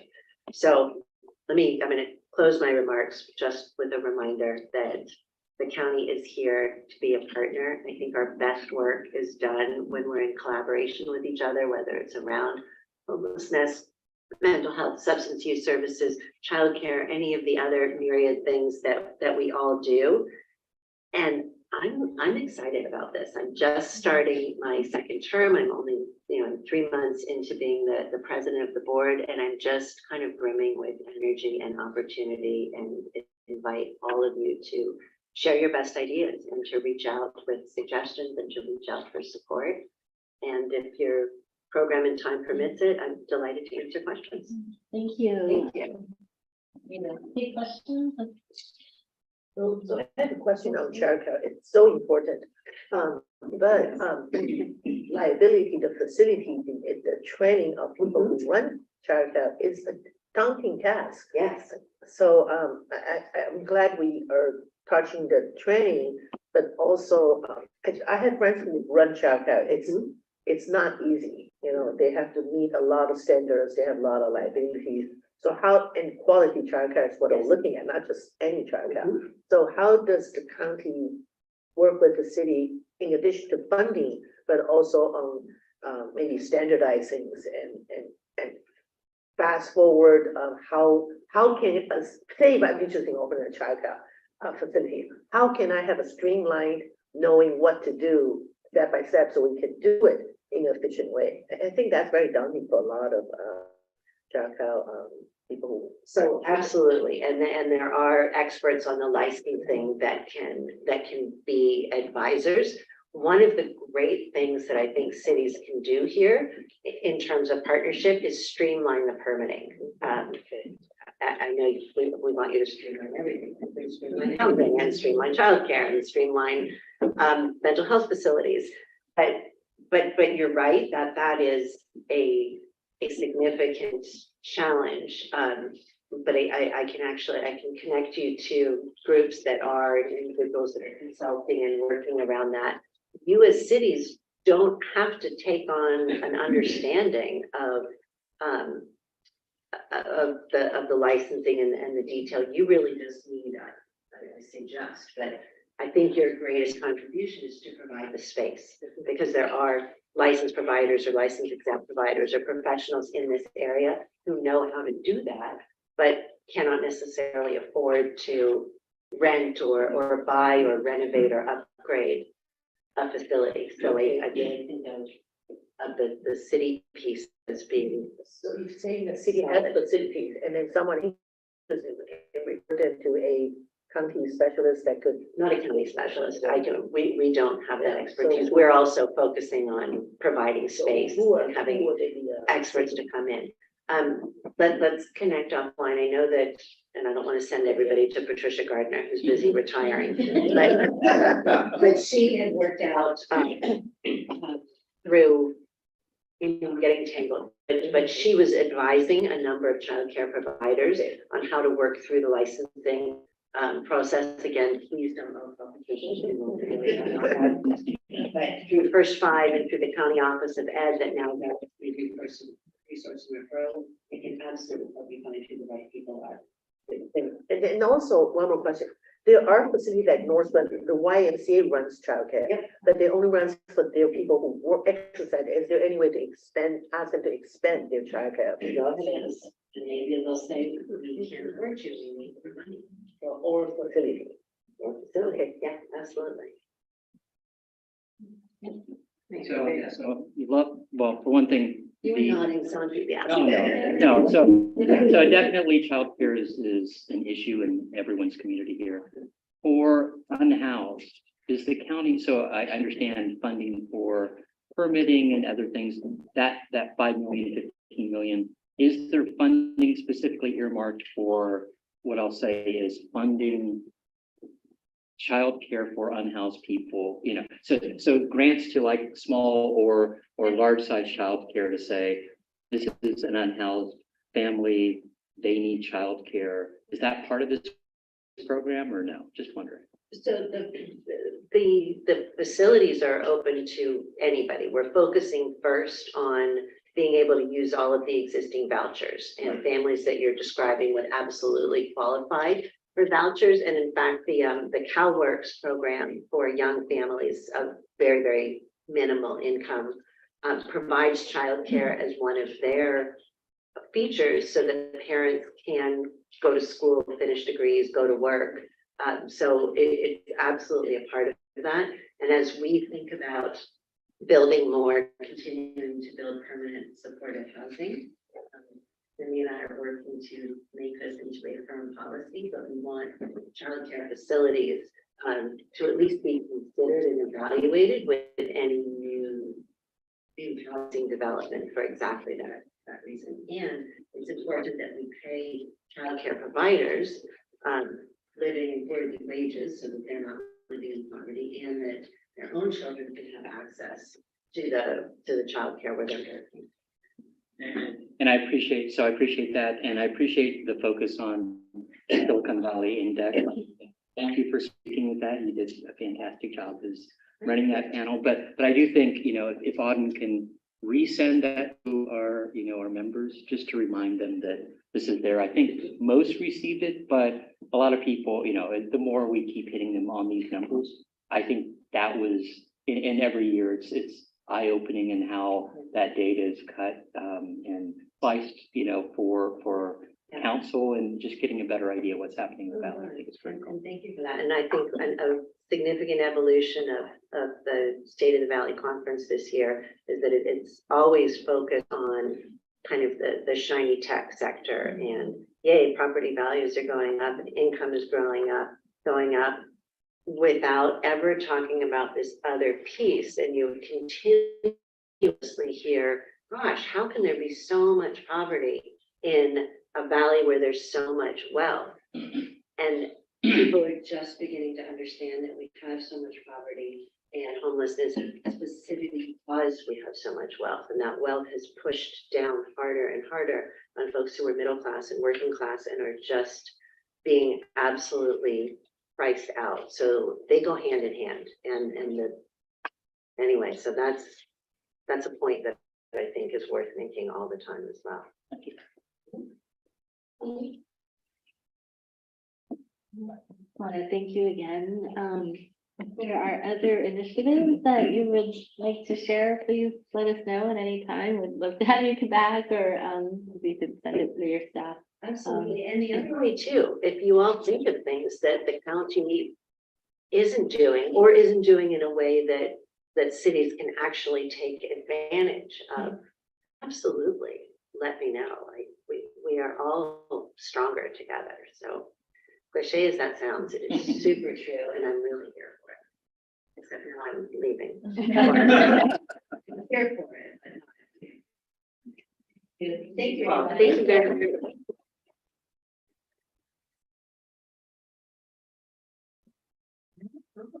Now that I read my notes. Thank you. That's totally fine. Thank you. Have a good night, everybody, and thanks again for the time. Good night. Plan is to invite our legislators to our meetings, hopefully monthly, to have this opportunity to exchange ideas and to hear from our policymakers. So yeah, so I appreciate that President Ellenberg was our first speaker. I'm actually going to ask if there's no objection, since our other guest speaker is here, if it's all right with all of you, I'd like to ask Shiloh, would you like to present now so that you don't have to wait too? Yeah. So I have a little bio for Shiloh. So Shiloh Ballard is Executive Director of the Silicon Valley Bicycle Coalition and has been in that role for 8 years, although I think you announced that your retirement. I'm sorry. And then she actually, well, you might want to say this, that you're looking for someone to replace you. So the SVBC has a budget of $1.5 million covering San Mateo and Santa Clara counties. And prior to leading SVBC, Shiloh worked as a Silicon Valley Leadership Group at the Silicon Valley Leadership Group for 14 years as a senior VP overseeing their transportation and housing policy portfolio. In that role, she led the effort to get all cities in Santa Clara County to adopt green building guidelines in partnership with the association. She also led the effort to pass inclusionary zoning in San Jose, housing impact fees in several Santa Clara County cities, and was a co-founder of Silicon Valley at Home, the county's affordable housing advocacy organization. And she says she's very excited about the bike movement signature event, and that's what she's here to share with us this evening. The Bike to Work wherever, right? Is it wherever days, and in particular, the city's challenge. So welcome, Shiloh. Thank you. It's great to be here. I used to come to these meetings regularly back in when I worked for the leadership group. So again, my name's Shiloh. I know many of you already. As Margaret mentioned, I've been in the role at the Bike Coalition for 8 years, and I just announced that I will be stepping down. We announced that in December. So we are actively looking for my replacement if anybody thinks they'd like to run a bike coalition. And as Margaret said, we have 15 full-time employees. We cover San Mateo County and Santa Clara County. Budget of about $1.5 million. And we do two things mainly. I think a lot of you are already pretty familiar with our work, but I'm just gonna go through our elevator pitch real quick before I talk about Bike Month and Bike to Work / wherever days. But we do two things. We focus our work in, we call it people and places. But mainly our goal is to create more healthy and just communities by making bicycling more safe and accessible for everybody. And we do that by changing the built environment. That's the stuff that you all control. And that's when you see our folks. We lobby you to put more money into planning, building, constructing roads that are designed in a way that make it safe for everybody on the roads. And I'll just pause there for a minute just to say, many people don't actually know that the roads are one of the most dangerous places to be. In San Jose, for example, everybody's having record numbers of fatalities in their cities, but death on our streets in car crashes is a leading cause of death. And for people up to the age of 29, it is the leading cause of death. Men, boys up to the age of 29, it is the leading cause of death. So all you parents in the room that have boys, be afraid, our streets are very dangerous. On that happy note, so we lobby you to make the streets more safe and to stripe them differently so that they are more safe and compels people to drive better. The other piece of our work is the program side. It acknowledges that even when we have gold-plated bike lanes and wonderful streets, that people still won't ride because there's a cultural behavioral element. And that's the piece that I wanted to talk with you all today, and that's called Bike to Work / Wherever Day. And I did have some slides, and it's fine if we don't show them, but I had some pictures of some council members that are here today in the room riding bikes, like every year. And council member Rennie. And I think that's all the ones that I had here around the table. I had Maria Risto, also your colleague, and Pat Showalter, and actually your other colleague, Rob Moore. Which leads me to the city's challenge. So Bike Month is something that's run by the Metropolitan Transportation Commission. They fund this program in an effort to get more folks to ride bikes for everyday use. And they want to alleviate congestion, they want to alleviate air pollution, something that we all want to do. SVBC, the Silicon Valley Bicycle Coalition, is the entity that receives that contract from MTC and runs it for the 9-county Bay Area, working through all of the local bike coalitions. So what I wanted to talk with you all today is, as May is fast approaching, one of the main metrics for making Bike Month a success is getting people to pledge to ride. And that is with the understanding, when you look at behavioral change and the science around behavior change, is when you get people to actually make a pledge and they do this like somewhat publicly, they are more likely to follow through and do it. So we want everybody to pledge to ride during May, and in particular on those couple of days. And what we'd like for you all to do is to have a competition amongst all the cities and to encourage your residents to pledge to ride. We keep track of it through an Eventbrite registration. That's what MTC uses to track the metrics year over year. And we ask people what cities they live in. And so we can tell as a percent of population which cities are doing the best. So that's why I'm here, is basically to say, hey, would you all like to help goad your fellow council members, use some peer-to-peer pressure, and have some fun getting all the cities and the city council members, the city managers to be putting it out there in your communications channels, social media, e-bulletins, newsletters, all that good stuff. That's it. We want all the cities to compete against each other to get lots of pledges. I'm sure I can beat Jericho. What about Milpitas? Can you beat Milpitas? Milpitas actually is one of the cities. We have a contract with them to be administering some of their Measure B education and encouragement funds to get more companies in the city of Milpitas to get their employees to pledge to ride. Do you have collateral for all those to put out? Yeah, so we have basically a toolkit that we'll be sending out. So for folks who are like, yep, I would love to do this, I'd love to put it out on social media, we can equip you with plug and play language to put in an e-bulletin, tweetable, Instagrammable, all that good stuff that you can just get out there. What day is it? May 11th. May 11th. Actually, May 18th, so the bike to work day is May 18th, and then the bike to wherever day is 19 and 20. May 11th, maybe it's the national day. Sometimes we're not in sync with the national Thought it bike was- to work day.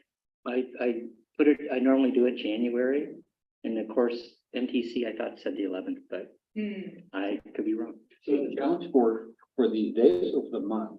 For the month. It's for, the challenge is really around the pledge. That's what if you have a bazillion people in your city pledge, then you will win. Just pledging. Just pledging. Okay.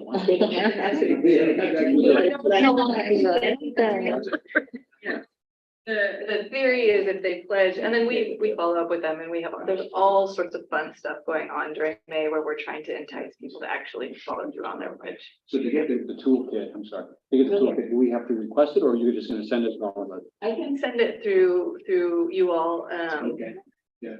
and make sure it gets out to you all. Next 2 days. Question. So I remember when 85 was just built, before it's opened, we rode on 85. I rode from all the way. Are you gonna suggest we shut down all the highways? That's right. I love you. I'm thinking. So I moved from Cupertino to Los Gatos. With my kids on the freeway, we were so happy. Everybody was riding bikes on the freeway. So I wonder if we could cut the freeway down for sections and let people ride on. That would make news. That would be fantastic. Who's in charge of that? Sorry about that. The council, oh, Ellen just left. Yeah, that's an interesting point. So the city of San Jose and some of you have experimented with open streets programs. So the city of San Jose does Viva Calles, and last year we actually organized a VIP Viva Calles program. And did any of you go to that? Okay. Yeah, okay. But essentially it was a dinner before the big event for folks to get a behind the scenes, exploration of how do you shut down a street in your neighborhood? Because San Jose shuts down 7 miles of streets for and they do it 4 times a year, and they just open it up for an open streets program. And the whole idea of having that VIP experience was to get other cities interested and inspired to do it in their community. So it's doable. San Jose is doing it. Maybe there's county money from Susan.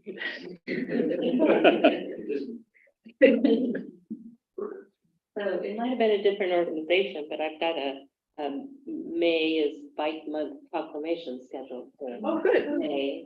I don't know if I might have heard about through a different biking. Somebody reached out. Was it you? Doesn't ring a bell? Reached out about proclamation. Yeah. We're doing that, and then I can include this in the.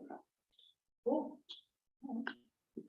Maybe it was someone from like Greentown. Well, yeah, no, I don't think, I mean, I know I'm very connected with them, but I was thinking of putting Gary Hedden to work on that. Yeah. Yes. Yes. What we do is during May, we ask all sorts of folks to organize their own bikey stuff, and then we help promote it. So we have an intake form if you're a partner organization that wants to organize a bike ride or a fix-it clinic or whatever it may be. There's a bike to school day, there's a bike to shop day. The county organizes a decorate your bike day. There's all sorts of stuff going on in the month of May. Is there anyone online with questions? It's just search No questions for me. Thank you for all the work, Shallow. Oh, thanks. And any members of the public online? We have no public speakers. Hey, well, thank you. If you can send us the information, we'll be sure to get it. Thank you all for having me here tonight. Thank And for checking into this.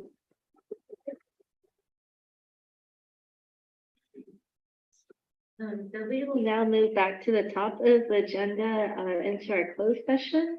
And I'll make the closed session announcement pursuant to Government Code Section 54957B1, public employment regarding our general counsel. And I'll take public comment. Are there any members of the public wishing to speak on our closed session items?